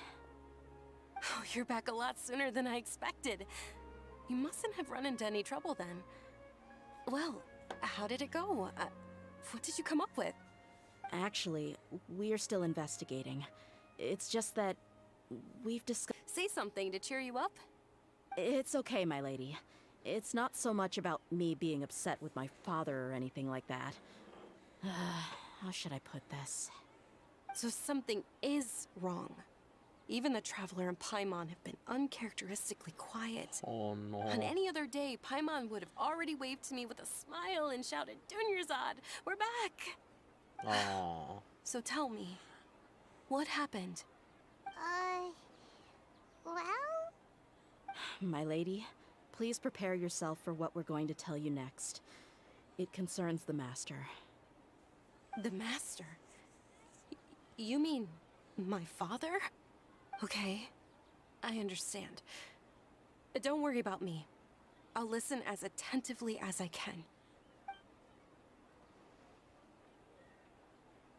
My father has been supplying goods to Dakan al-Akmar? Yeah, it makes as little sense to us as it does to you. I've never doubted the Master's integrity, so I'm having a real hard time rationalizing how he could ever support an infamous brigade like them. Maybe he's not actually aware of the full story and just stumbled into the deal by accident. That feels unlikely, though. I can't help but agree with the Traveler. Huh? You mean you feel the same way, Dunyarzad? Thank you for sharing all this information with me. Since you've told me everything you know, I should also tell you about some doubts that I've been harboring for quite a while. In the past, I thought that my father hired a bodyguard for me so that I wouldn't run away and get lost. However, there are plenty of capable mercenaries in the Corps of 30. Why did my father go out of his way to hire Dia? About that. Well, the Homiyanis really needed bodyguards, so they reached out to the Blazing Beasts. Later, the Master told me that I was one of the best mercenaries he'd ever seen, and that I should stick around to become one of his bodyguards. He offered me a pile of Mora, so I just signed on. Well, but that didn't really answer my question. Just think about it. Why did my father specifically reach out to the Blazing Beasts? Maybe the Corps of 30 just didn't have anyone available, or maybe someone recommended us. I've never given it too much thought. I think I get what you're saying. You'd think none of this was a coincidence. Precisely. At first glance, nothing seems strange or out of place. But there are many parts of the story that don't actually make any sense. If my father had always been in contact with Dakan al-Akmar, then it would make sense for him to bring Dia into our house. You mean the goal all along was to get Dia to be your bodyguard? No, that's too much of a stretch. I cut all ties with my father a long time ago. He has no control over my life anymore. But that still doesn't rule out the possibility that your father has still been trying to influence your life without you knowing. So, the Master was not likely an innocent victim in all of this? Oh no. Sorry we put all this on you so suddenly, Dunyarzad. It's okay, Paimon. I should actually be thanking you. Regardless of his reasons, if my father has truly been funding a violent group of mercenaries, then it's my duty to bring him back to reason. But is that really the right thing to do? My father has committed many atrocities and deserves all the punishment that he has coming to him. I have zero sympathy for him. You may call me an ungrateful child, but my feelings will remain the same. However, the Homiyani family has treated me with nothing but generosity and kindness. If we decide to investigate this further, we could end up implicating the entire Homiyani family. I would be biting the hand that's fed me over all these years. Tia. It's all right, Dia. If anyone were to ask, you could always just say that I'm the one who instructed you to get to the bottom of this. You don't have to do that, my lady. I'm not conflicted because I'm afraid of taking responsibility. Besides, you're the one we should all be worried about right now. Hey, it's still too early to give up hope. What was the thing about friendship again?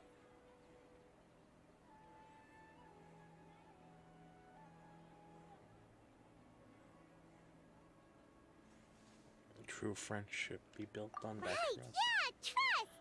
You said that yourself, Dia. Besides, there's no point on getting all riled up before we've confirmed all the facts.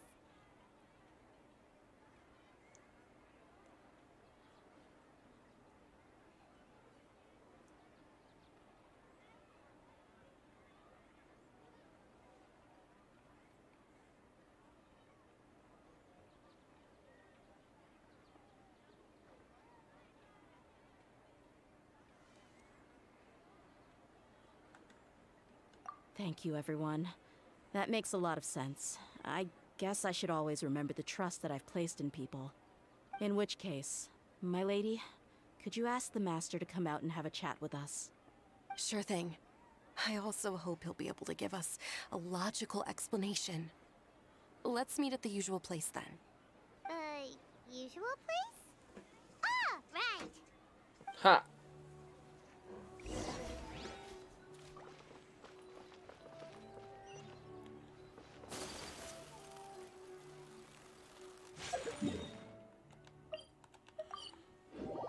I walked there. Don't worry. Thank you for coming, sir. Please allow me to introduce these two. This is the Traveler, and next to him is his travel companion, Paimon. Ah, yes. My daughter has mentioned them from time to time. It's a privilege to finally meet them in person. But we may skip all the pleasantries for now. What is the important matter you wish to discuss with me today? Well, we wanted to bring this transaction record to your attention. There's something on this record that we're all pretty curious about. So, that's what you found. Huh. Seems like I can't keep everything from you much longer. If you wouldn't mind, we'd like an explanation.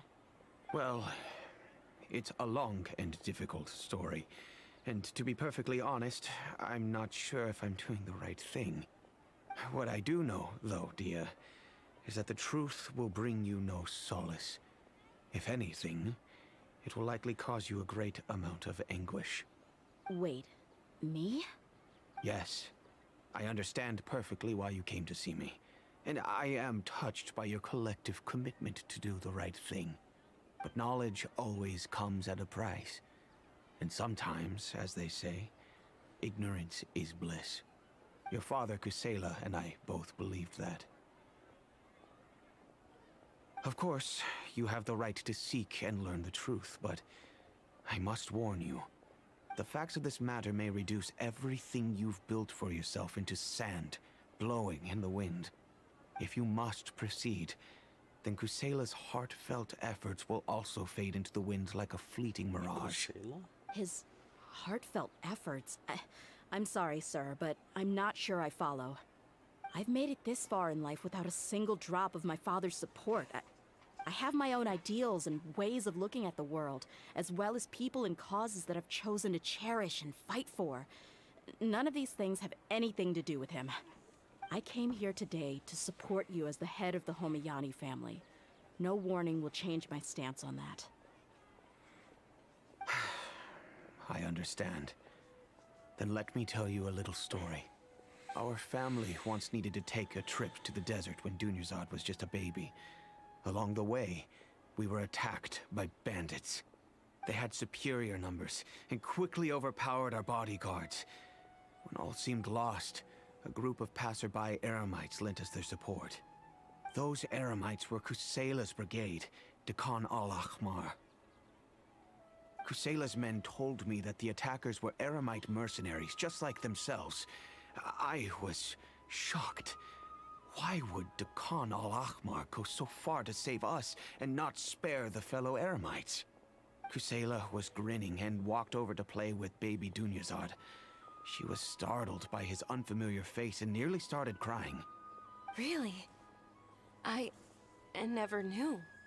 He said that he had no particular reason to help us. He just took pity on us because he had a daughter about the same age. We started talking about our children, and I sensed that he was a devoted father. To repay his kindness, I hired his brigade to help out at our estate for a time, and offered everyone generous remuneration. So, that's what happened. It was many years before I saw him again. I almost didn't recognize him the next time he came knocking on my door. The man I knew to be strong and healthy had been reduced to a shell of himself. He couldn't even walk anymore without his cane. So, what happened to him? He was perfectly fine when I left the brigade. I'm not too sure myself. The only thing that didn't change was his cheery disposition. He said there was absolutely nothing to worry about and that he had gotten into a fight. That was all. He then suddenly asked me if Dunyazad, now that she had grown, would need a bodyguard of her own. At the time, Dunyazad was going through a particularly severe bout of her Elazar. There was no need for her to have a bodyguard when she could barely leave the house. But he kept coming back to the topic. Come on, it never hurts to be safe. How do you know a bodyguard won't come in handy one day? True. I was completely lost at first, until he recommended the Blazing Beasts, and in particular, a mercenary named Dia. So he was the one who recommended Dia to you. Indeed. He didn't say it out loud, but it was clear that he saw Deshret's relics as an evil group who would eventually corrupt every member in their ranks. He was already beyond redemption, but he hoped that he would be able to detach his daughter from the vicious world of mercenary life. If Dia could stay in my house and keep working as a bodyguard, then gradually her affinity for the desert would decrease, and she'd be able to leave her previous life behind. And that's why you offered her such generous compensation? Yes, but not just because of that. From the moment that he asked me for that favor, I also began to see Dia as my own daughter. And that's also why I tried to persuade you to stay when you asked for permission to leave. I was willing to spend however much it took. Kusela saved my daughter and I all those years ago in the desert. I could never refuse him entrusting his daughter to me. He was always like that, acting like he's oh so smart and self-righteous. Kusela said that he'd reimburse me for a portion of Dia's fees. I refused to take any mora from him, but he'd always send me funds anyway. Eventually, I just accepted them as a token of his gratitude. And that went on for a while until I received another letter from him a few years ago. The letter contained a request to help him buy food, weapons, medicine, and even explosive materials. Wait! Isn't that around the time that Dekhan al-Ahmar started becoming more aggressive? That's right. When I started to hear some nasty rumors, I became wary. I wanted to meet him face to face to discuss things. But by then, he was no longer receptive to my requests to talk. If I had to guess, it's probably because he doesn't want to put Dia at risk. That thought occurred to me as well. I figured that he probably came to me for help because he had nobody else to turn to. After some deliberation, I decided to send him some food and medicine. I turned down all his requests for explosives and weaponry. I am aware that even such a reduced gesture of support could lead to others coming to harm, but I could not simply reject his plea for help. In the end, it probably was the wrong decision. I plugged my ears to the rumors and just chose a solution that made me feel least guilty about myself. If you can, please tell me where he is now. None of the things he's doing right now make any sense if he's just trying to keep me from getting tangled up in his world. If all he wants to do is steer clear of me, then maybe he shouldn't have brought me into this world in the first place. Oh no. Dia, please don't feel that Bit way. on the edge. I'm just angry because I can't wrap my head around any of his actions.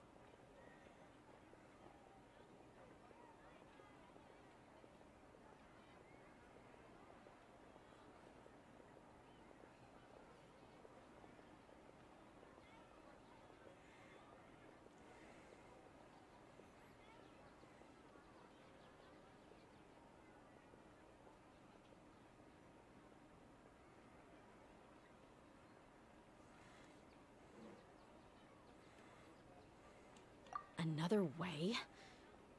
I don't know. I knew him, and he was nothing more than a childish brute. I can't understand what's going through his head. But I guess you do have a point. We haven't uncovered the whole truth yet. We still need to figure out his exact actions and reasoning for these last few years. I'll do my best to help. Of course, anything between the two of you would need to be resolved between you and him alone. I don't know Kusela's exact whereabouts. Outside of supplying his brigade with some goods, I tried my best to avoid getting involved any further with him. However, there's a man on the list named Jawed. He used to be a mercenary in the desert and is now a member of the Corps of 30.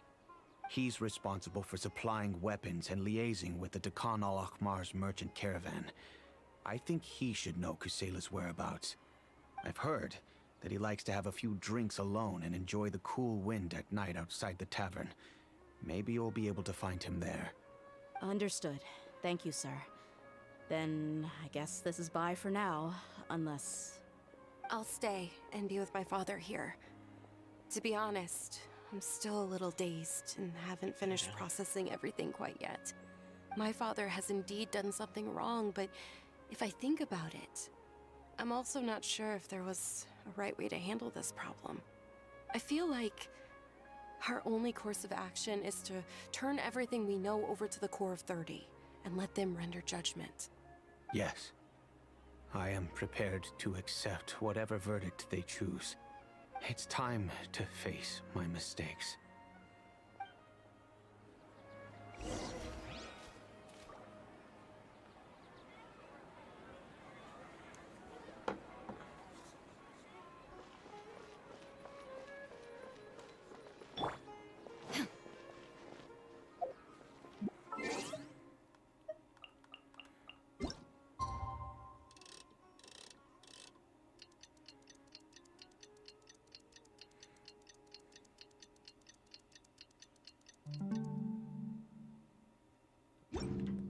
Alright, we should...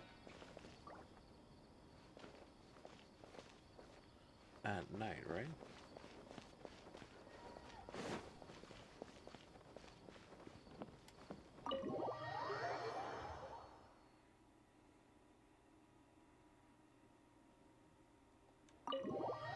Okay, no, outside. I'm dumb.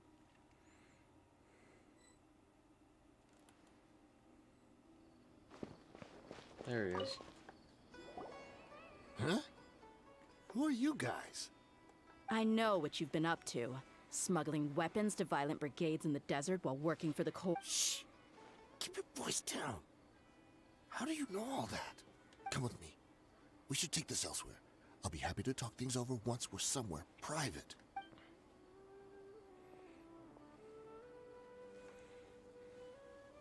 This place should do. All right. Back to my question. How did you all know about me? Don't worry about that for now. You know what kind of punishment you'll face once we report you to the Corps, I assume. Wait. There's no need to jump the gun. Let's talk this out. What are your terms? So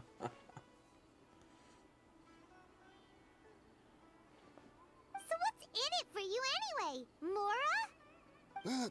Well, I was a little tight on money at the time, and Kusela took good care of me in the past. I waited in my mind, and I couldn't find a reason to turn the opportunity down. I wouldn't only be helping my benefactor, but I could also make some quick mora. Let me tell you how it is.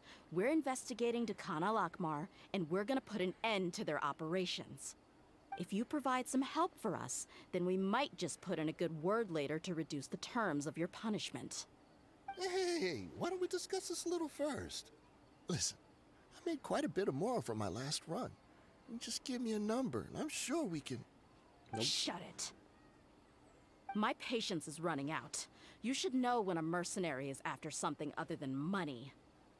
All right, sheesh. But you gotta promise you'll put in some nice words for me later. They're always on the move. Here's the spot they were at the last time I made my delivery to the desert.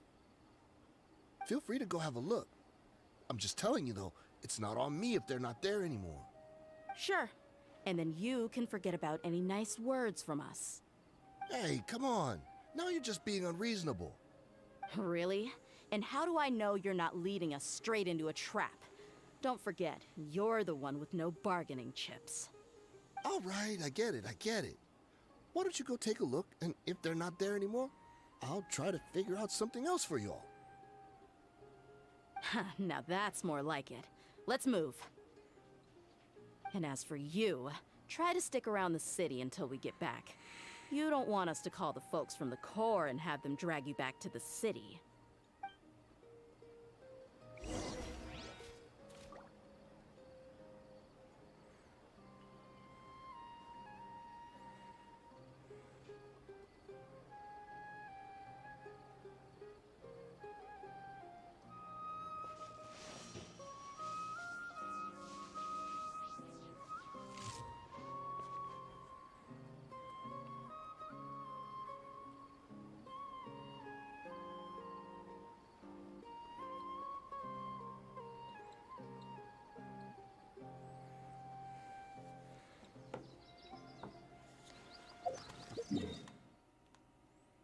Around here?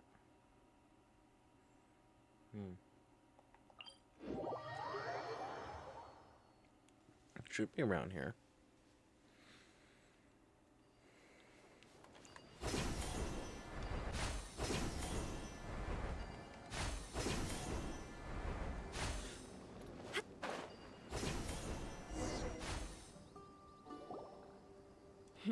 Seems like we're in luck.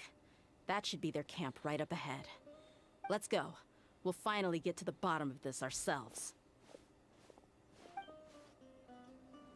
I'm here to see Kusela. Tell him to get out here. Tia, why are you here?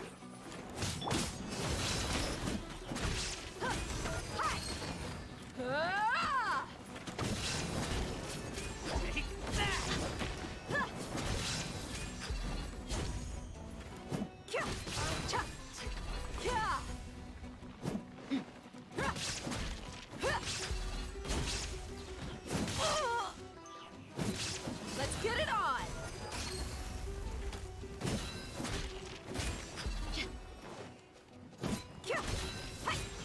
Shine down! Inazuma shines eternal! Haven't you all done enough? Oh, so are you also here to stop us? Stay out of this. It's got nothing to do with you.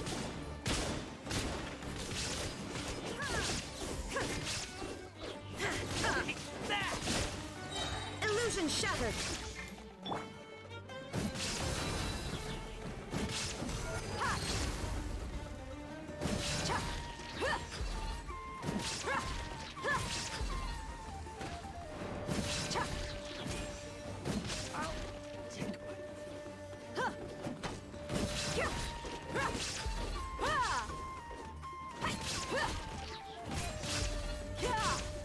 You're dead meat!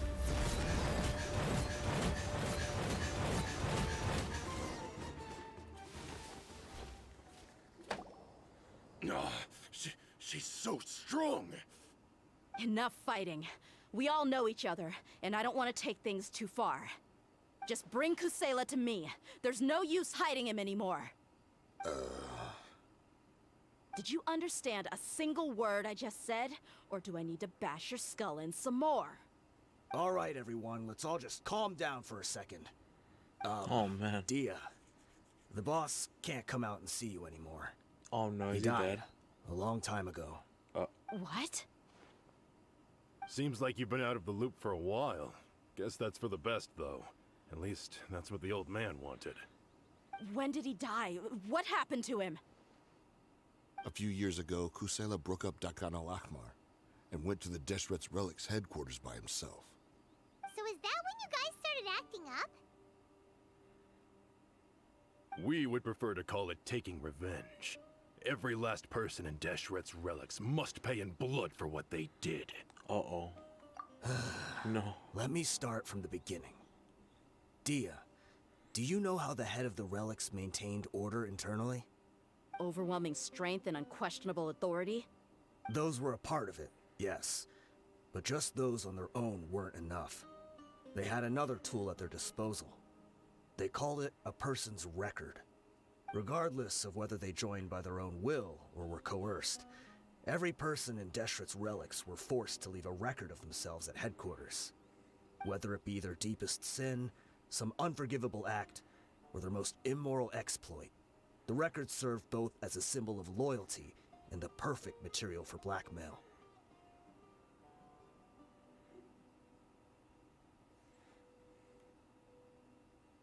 Uh-oh. That's precisely it. Every one of us have a record.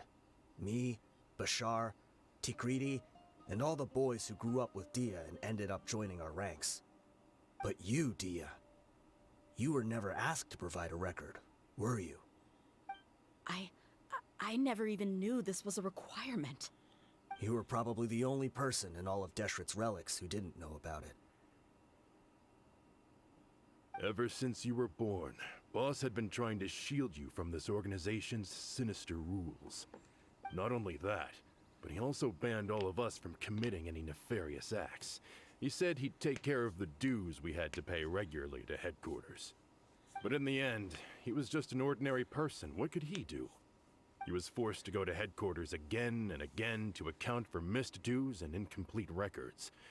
He'd come up with all kinds of excuses and get beaten up as a result. We all knew he was doing that for you. He wanted to get you out of this world, no matter what it took. And that's why he became a shell of himself and couldn't walk without a cane. Wait, but that doesn't make any sense. I didn't know about any of this, and I'd never seen him get injured or beaten. Because you were too young at the time. How would you ever tell between wounds from a beating and wounds from battle? When you left home after that final argument with him, he seemed to age by a decade overnight. Even his hair went gray. So, even the blazing beasts were... Yep. It was all his doing. Had he not arranged them to come to you, you probably would have been reduced to a pulp before you ever left the desert. A few years ago, Boss said he needed to make another trip to headquarters. He was already pretty weak then, and we all assumed he was going to get beaten again. I suggested that he hand the role of leadership over to me. But there was no longer any need, since the Khan al-Ahmar would soon be no more. Oh, I think my headset just went down. Okay, that's good to know. I'ma just do this.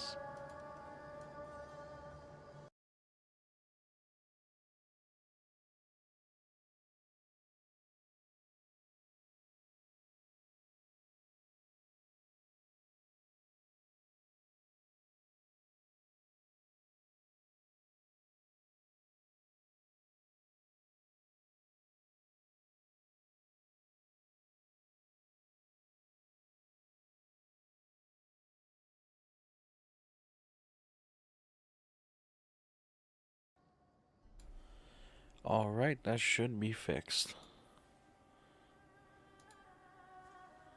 His words made no sense to me. But that night, we heard that a massive fire tore through headquarters and razed everyone's records to ash. Everyone gained their freedom that night. Many members fled, not just from our ranks, but from the other brigades as well. But how could we leave with a clear conscience? All of us who knew exactly what had happened. The boss can't have just died for nothing. Those heartless jerks at headquarters took him from us. From that point on, the sole purpose of Dakan al-Ahmar became revenge. The big fire that boss started was quite a blow to headquarters' strength. It's given us the opportunity to launch our attack.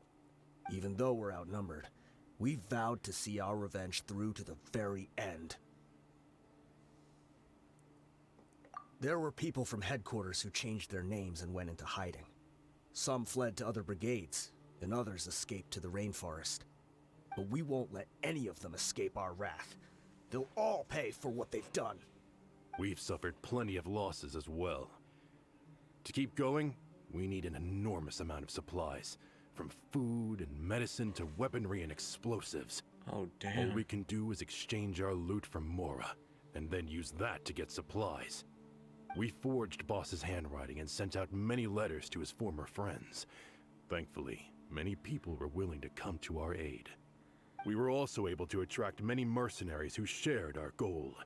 We've endured unspeakable pain to win many impossible battles. Deshret's relics have become weaker and weaker, and now we finally have an opportunity to directly strike their headquarters. Paimon doesn't know what to say anymore. Yeah, no, that is true. More violence. We do know right from wrong, but we were sinners from the very beginning. We do not deserve the freedom that the boss won for us with his life. Boss always loved his old-fashioned hero stories. Those tales about sacrificing yourself to save the world. We used to always laugh at him for it. But in the end, he really went and lived those stories out himself. As for me, I never considered myself a hero. We're all the lowest of the low. We have no right to even imagine such an existence. But maybe those hero stories he liked foreshadowed everything that was to come. The spirit of the hero touched all those he had saved, and more people joined his cause. Maybe we were all just acting along with the play in the beginning. But as we acted the parts and recited the lines, we were drawn in. And now, we want to see the story through to the end. I'm sorry, Dia. I know you always found us insufferable ever since you were young. Aww. Just think of this as a madman ranting. Damn. I'll go with you. Huh? Dia? You wanna go with them? I grew up with these guys, and I know they're not bad people. It's just that some situations get so bad that it's difficult to tell good from evil. All I know is that Deshret's relics must be destroyed. Furthermore, I want to go see the place for myself. I want to know if my father is still there. I know you don't want to get involved in this, so there's no need for you to tag along. I can do this on my own. That promise. Yeah.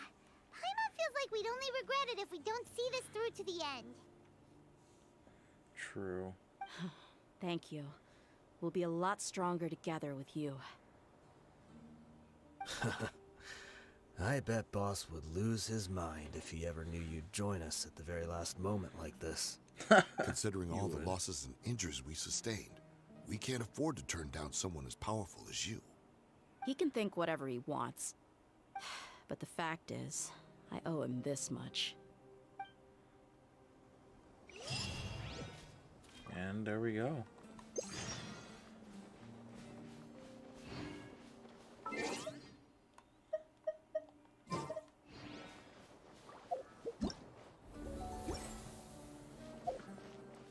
I don't think I'll be doing Faruzan's hangout events yet.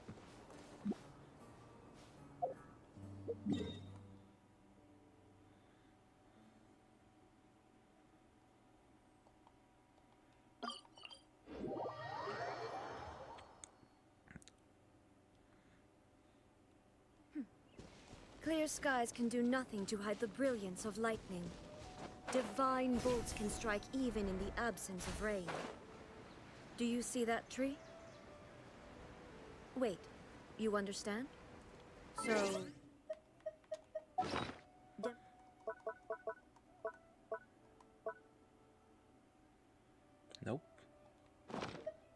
Registration is not required. Good.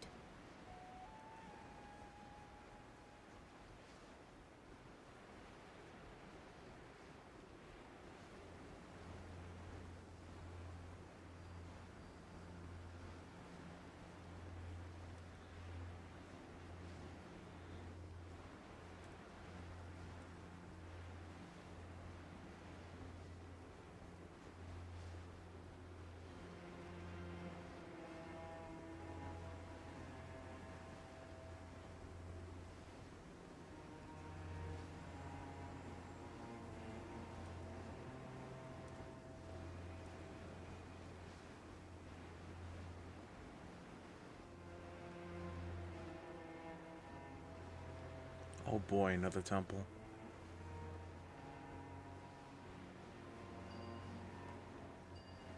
Is this the entrance? We sure didn't run into much trouble on the way here. Should. Uh-oh.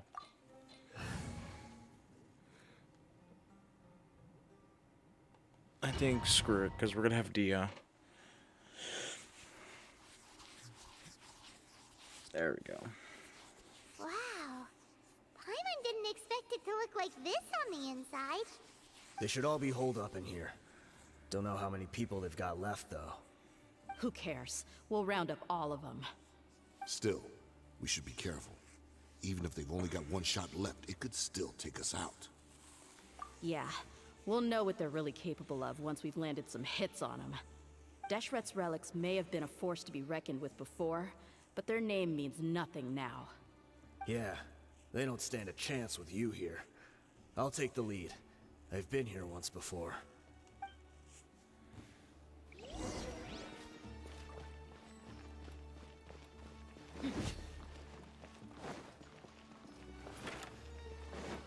Happy to apply. Look alive. You are not welcome here. Shine down. Now you shall perish.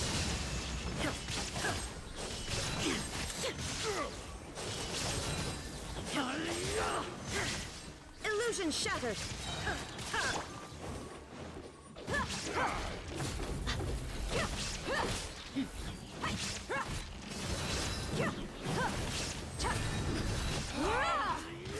The jungle.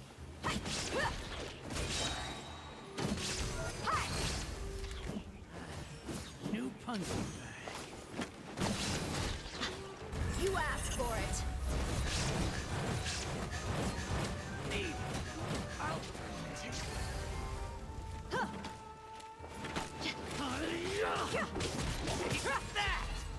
Buckle up. Shine down. Whirling snow.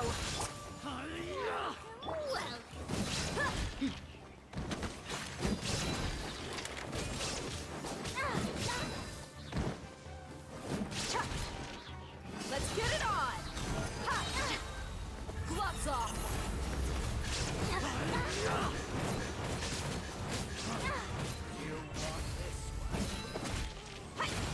Illusion shattered. There we go. This way, follow me. We're almost there.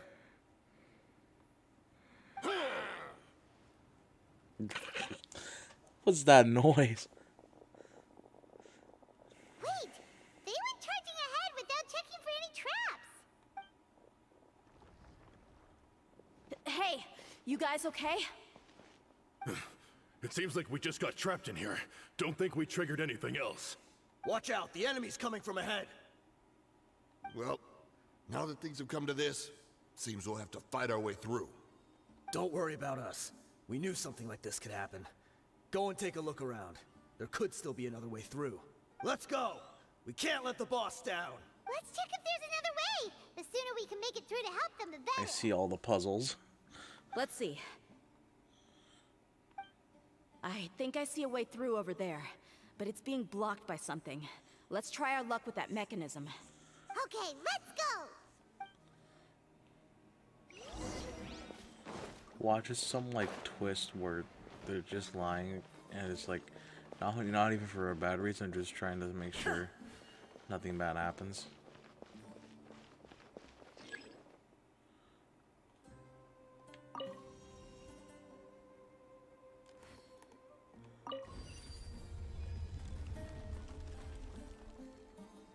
Uh-oh, we had to fight that thing? Shine down! Grow, grow, grow!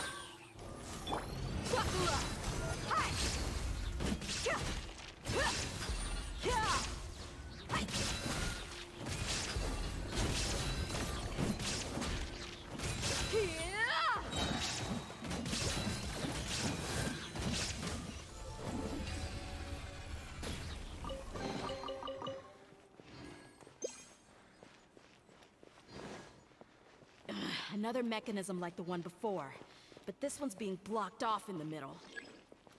We just need to adjust it a little.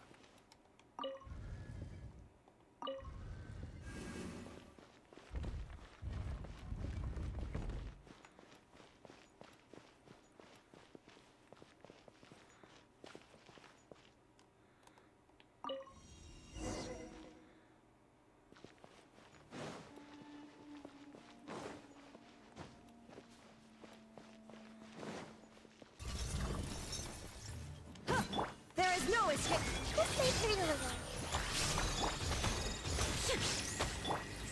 Take flight! Look alive! Ha! You asked for it!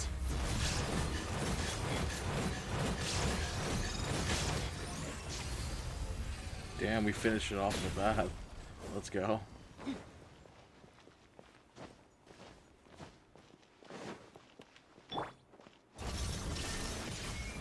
Commit it to memory.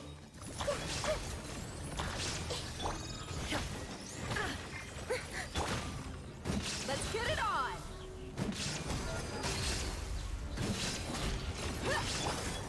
Time for takeoff. Here we go! My apologies!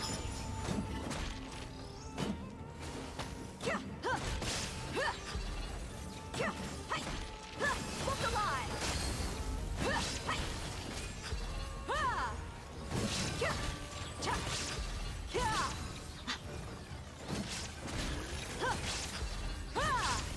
Gloves off!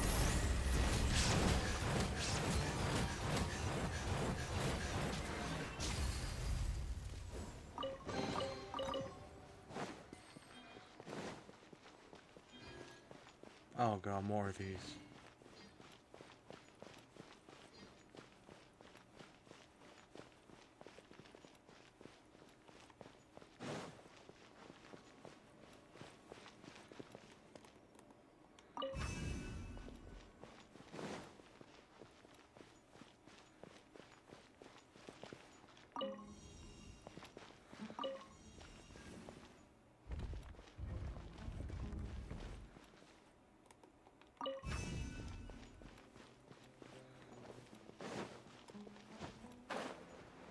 I missed a chest over there, apparently.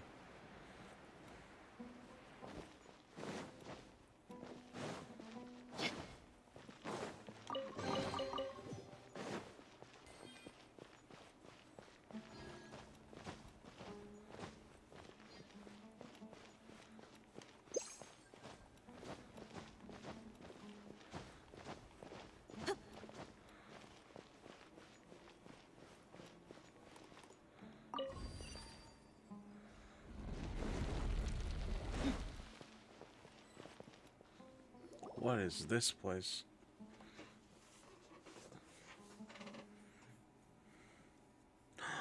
Precious chest. I need it.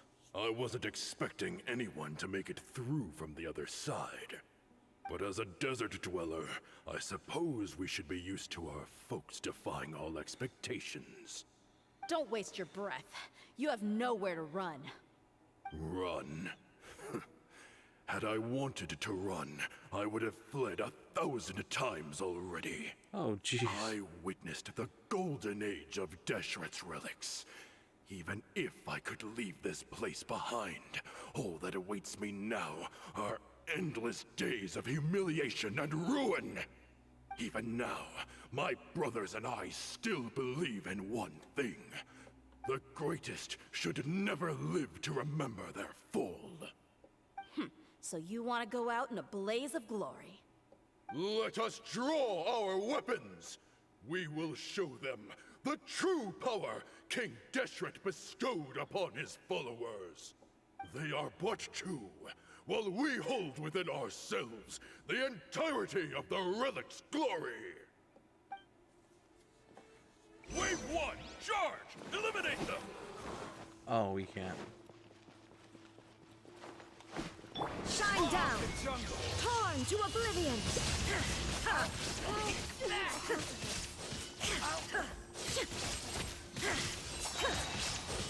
Illusion shattered!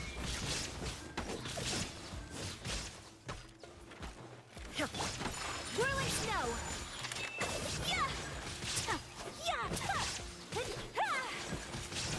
Shine down! Let's play! I'll be... Don't think that you've won. We're just getting started.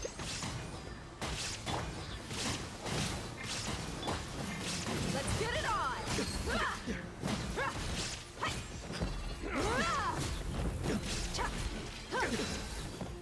You asked for it.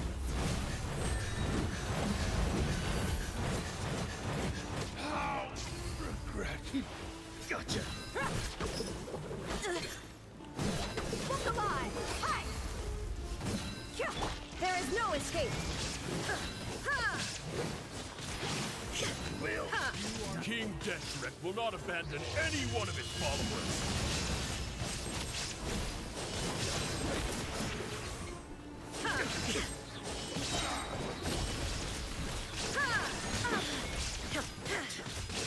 Testing my patience. Time for takeoff. Share my knowledge. Embrace the ice! Gloves off! Will. Brothers! With me. This is where we prove our faith. You all just want to die? None of us plan to leave this place alive! Shine down! Torn to oblivion! Your sacrifice is ready. Where do you think you're going? Insolent! Sakura swirl!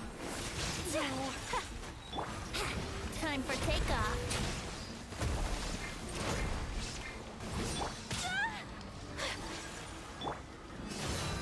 Hi! You're dead meat!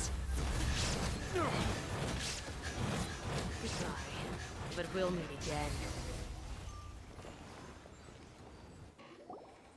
The commander has finally fallen. But they're still coming at us! This place is like a gladiator's ring. They just keep coming no matter how many we beat! Yes! Keep fighting! There's no need to fear, and no need to back down! This is our last stand! When the next wave comes, try to draw away their attacks. I'm going to see if I can take out that high platform.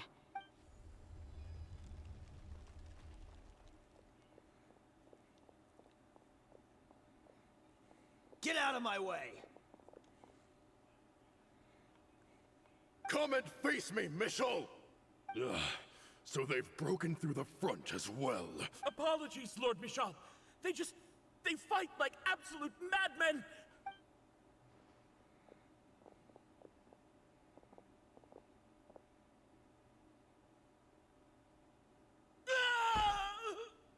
Oh god, no. So, it would... Time to pay for everything you've done, Michel. You think I would give you that opportunity? I will be buried in the sand, alongside all the rest of our fading glory. Hey, wait!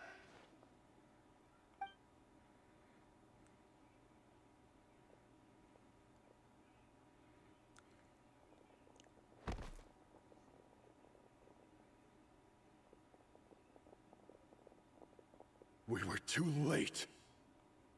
It's over. There's no more need to fight. But if you're still going to cling on to your so-called mercenary's pride, then I'll give you all a good beating as well.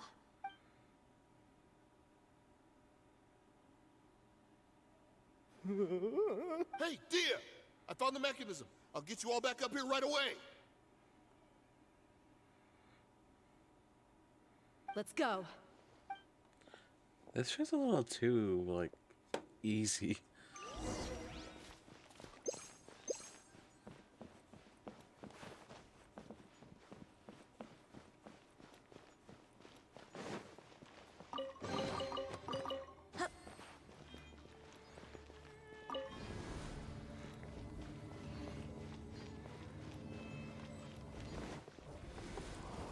Who are you filthy rats? And why are you always pestering us? You call yourself a member of the infamous Deshret's relics, and you still can't even tell who's made it all the way to your headquarters? Who knows what intent a bunch of rats may have? We try to catch a couple, and you all just show up on the other side instead. How are we supposed to figure out what you're after? Hey. Damn. Have you ever heard of a man by the name of Kusela? Why would I know? It's not like I'm in charge or anything. This is your last chance to talk. Hey, I said I don't know anything. I'm just an average member here. I'm telling the truth. If you're here to find someone, why don't you look through the records yourselves? Who can remember every name and face with so many people coming in and out every day? Damn. Irony. His life became a light for so many, yet to others, it wasn't even worth remembering. Where's the records room? Answer me. It's right over there. All the files are in there. You can go through them as much as you want. It's not like any of them still matter anyway. I mean the old records room. The old records room? You mean the one that got burned down? Kusela. Ah, yeah, I remember him now. The guy who could hardly walk. Watch your mouth. That's our boss you're talking about. He was definitely faking it. We all let our guard down as soon as we saw him come hobbling in. But in the short time it supposedly took him to take a dump, he'd already gotten away and started a fire in the records room. He couldn't possibly outrun us if he wasn't a fraud. And after that, Deshret's relics fell into complete disarray. Stop wasting our time. Every one of us here is perfectly aware of what he had done. Tell me, where is the old records room? It's just over there. Go see it for yourself if it means that much to you. There's nothing left in there but ashes. No human could ever survive that kind of inferno. Oh, man. Bashar, Tikriti, let's go. We'll leave the others here to guard these guys. Spare them no mercy if they try anything.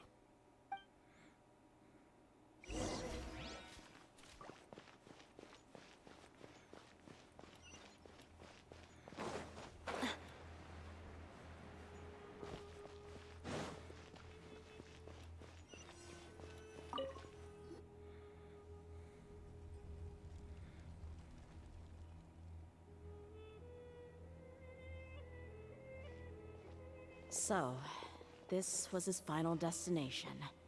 How did he do it? Getting past all the guards with a limp and sneaking in here to start a fire? If he was nimble enough to do that, then he must have been able to get out of here after starting the fire, right? Tia. Aww. I'm sorry. I know it's just wishful thinking. Let's look around. Maybe we can find something that's been left behind.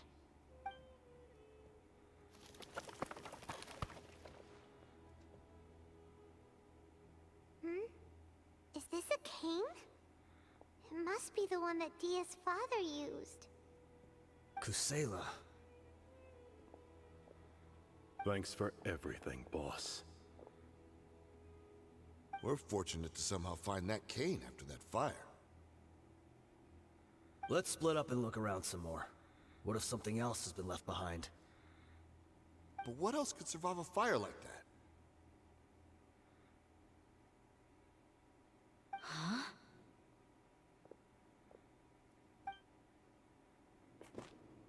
Oh, wait. This is cutscene time.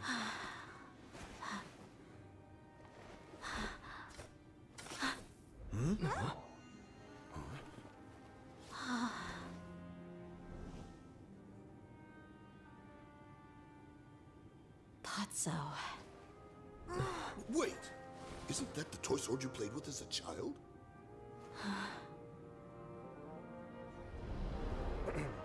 The dragon is no more, for Princess Dia has slain it. Its head now hangs above the city gates. Her bravery has brought eternal peace and prosperity to us all. Dia, come on. This is the most important line. You can do it. Kid Dia looks adorable. Dia, you defeated the dragon. Everyone's waiting for your speech. Oh, that's so cute. Still too shy, huh? All right, I'll do it. I hereby proclaim our victory. Evil shall plague us no more.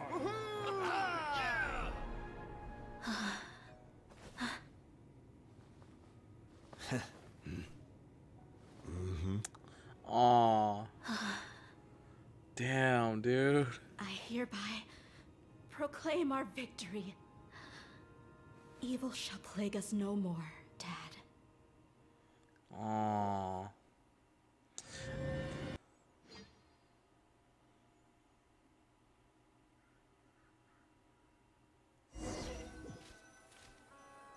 Oh my god, dude. What's this? All on Paimon's tab. Don't you remember? You asked Paimon what she would do if she were to wake up tomorrow with loads of money. And Paimon said that she would get boatloads of tasty snacks. You looked super confused at the time, but said it was an adorable thing to say. These opportunities don't come by often.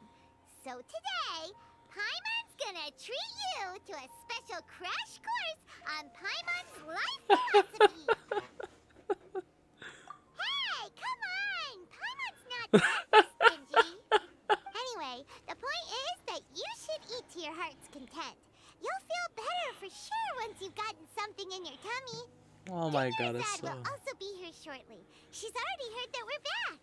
That's so Aw, cute. Thanks, you two. Honestly, this is very unlike me. I just had a lot on my mind on our way back, so I didn't know what to say.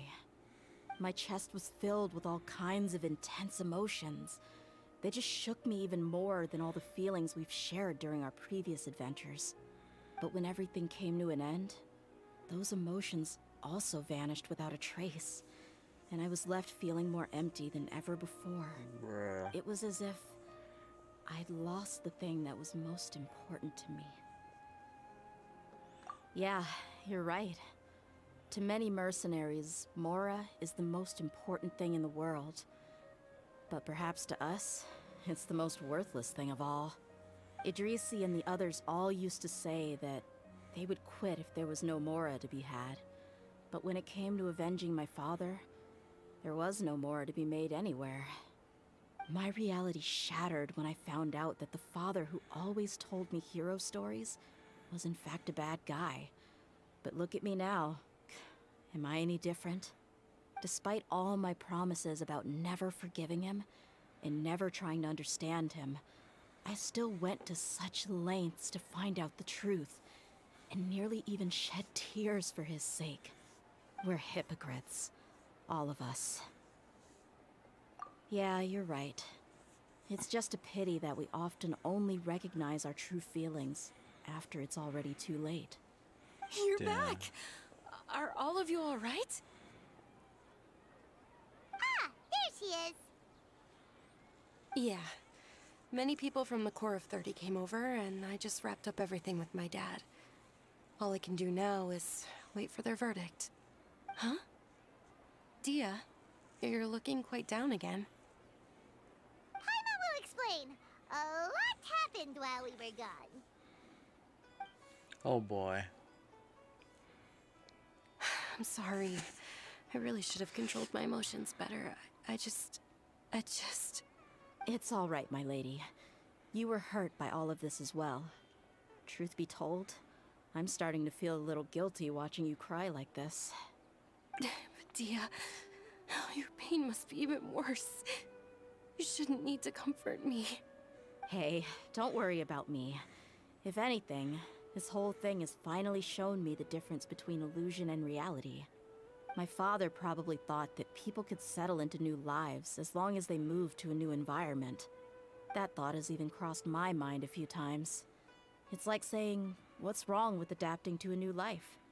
However, there was always something deep within my mind that refused to accept it. This impulse brought me great turmoil, and even made me feel ashamed for turning my back on your father's kindness. But now that I consider it again, it all makes sense.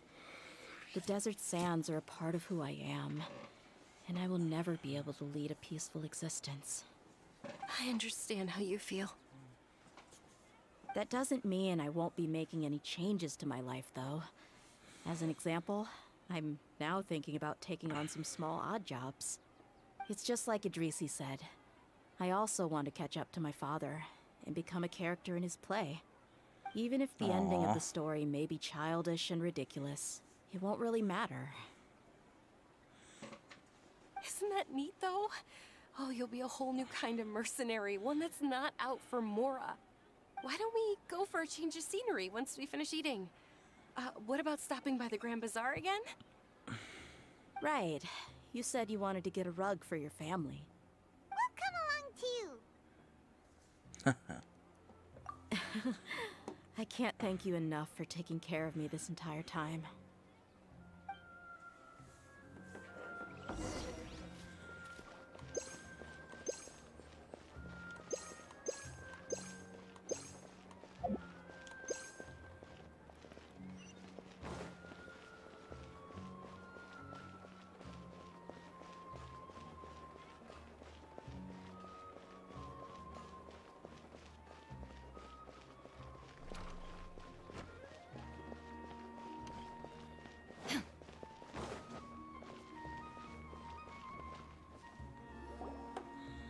This rug here is quite something.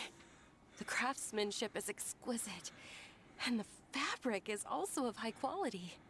Ah, here you are. Finally, I found you. Hey! Aren't you that mercenary who bit his tongue? You can still talk? Wait, are you here to take revenge on us? What are you talking about?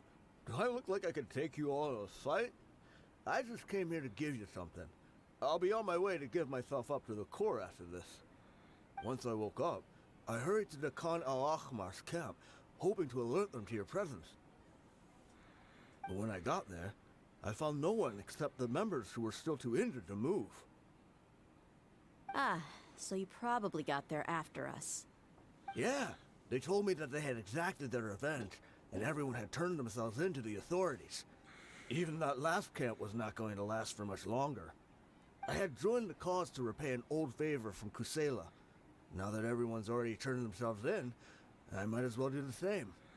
One of the injured members gave this box to me, and told me that it contained some of the old man's last possessions. Everything left in the camp will get confiscated, so I figured I should get this to you before the Corps could get their hands on it. Thank you. No worries. We are all just living our own truths. There's no need to comment or judge anyone for it. Damn. So this box contains everything that Dia's father left behind. Huh. It feels lighter than expected. Well, back in the day, the first thing he did with any Mora was spend it on things like drinks and meat. But let's see what's inside.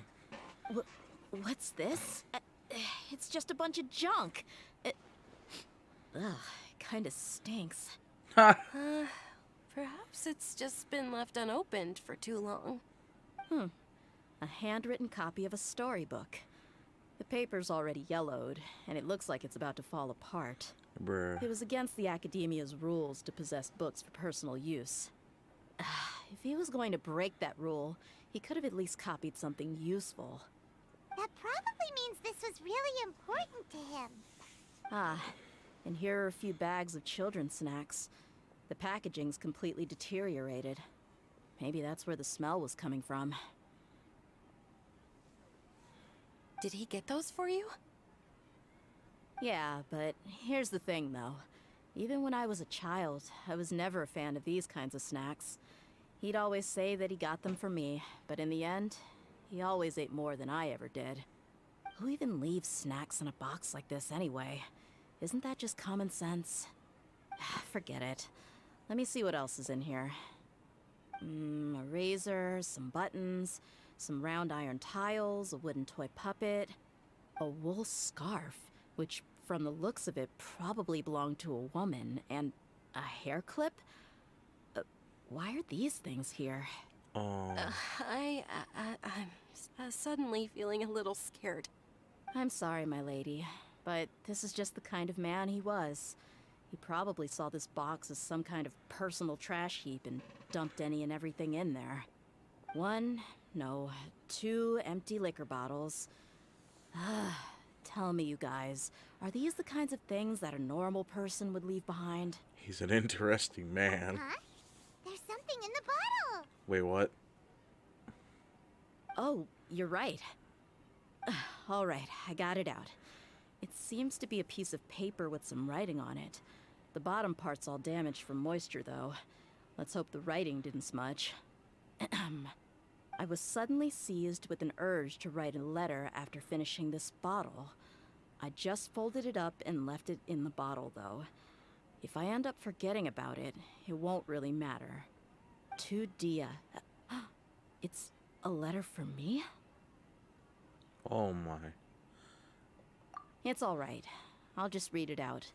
If he went to the trouble of writing a letter, there must have been some important things that he wanted to say. Or at least record down. Oh no. My condition's becoming worse and worse. Can't even walk without a cane anymore, much less go out and have fun. Guess I don't have many days left. If you're reading this letter, then I suppose I'm already long gone. You were adorable as a baby. Everyone loved you. And regardless of whether you were crying or laughing, everyone enjoyed having you in the group. Aww. But once you grew a bit older, you were no longer nearly as happy or cute. It's probably Idrisi's fault. He was never up to any good. Can you believe this guy? He can point the finger at himself. Anyway, back to the point. To summarize, I'm writing this so you would know not to feel sad for me, even if you end up finding out the truth. The reason being that I was never your father to begin with. Bruh, come on. Surely, he must be joking, right? Bruh. I don't know. I was quite formidable when I was young, and 100 times cooler than some so-called flame main. Really felt like the whole world was under my feet. With just a teeny tiny bit of effort, I felt I could rule over the entire desert. But as fate would have it, I went out into the desert for a drink one day and discovered a baby in the sands. It was you. You were just lying there, small and helpless. You were so tiny that if the wind blew for just a little while longer, you would have been buried forever. But your cries were so loud they made my head hurt.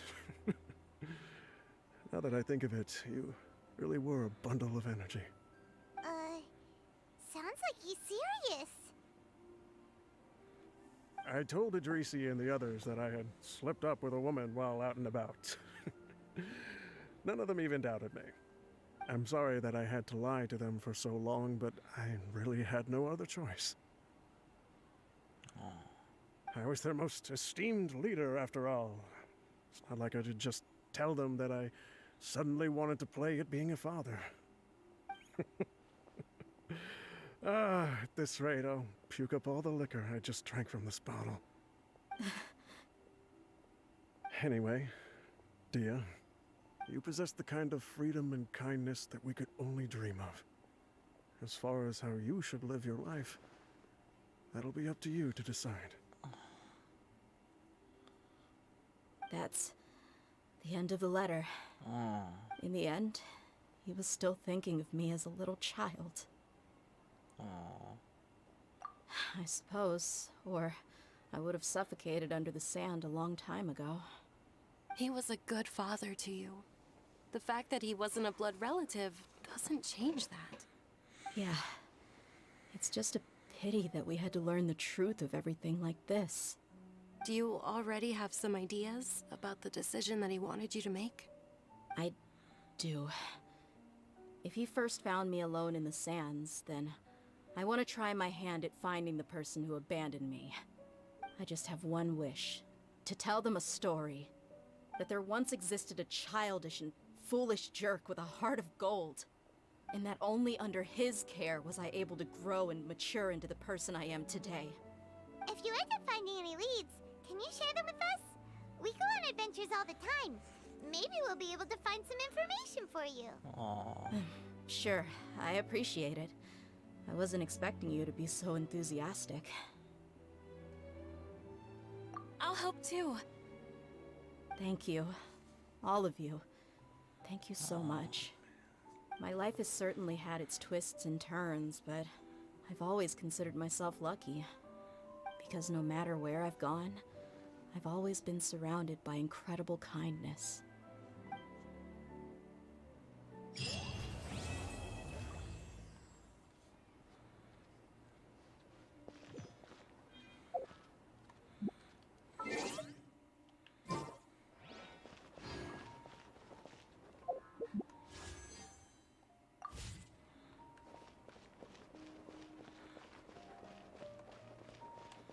All right. I think that's just straight up gonna be the end of the stream because 3 hours. Holy shit. Okay. Yeah, no. 3 hours of streaming. I think I'm good enough for today. I don't want to tire myself out too much. But yeah. Also, me getting new Beyblade stuff means videos might be coming back for a tiny bit. But yeah, I'm gonna have to call it here. Thank you guys so much for watching. Y'all take care and have a good one. I'll see you in the next one.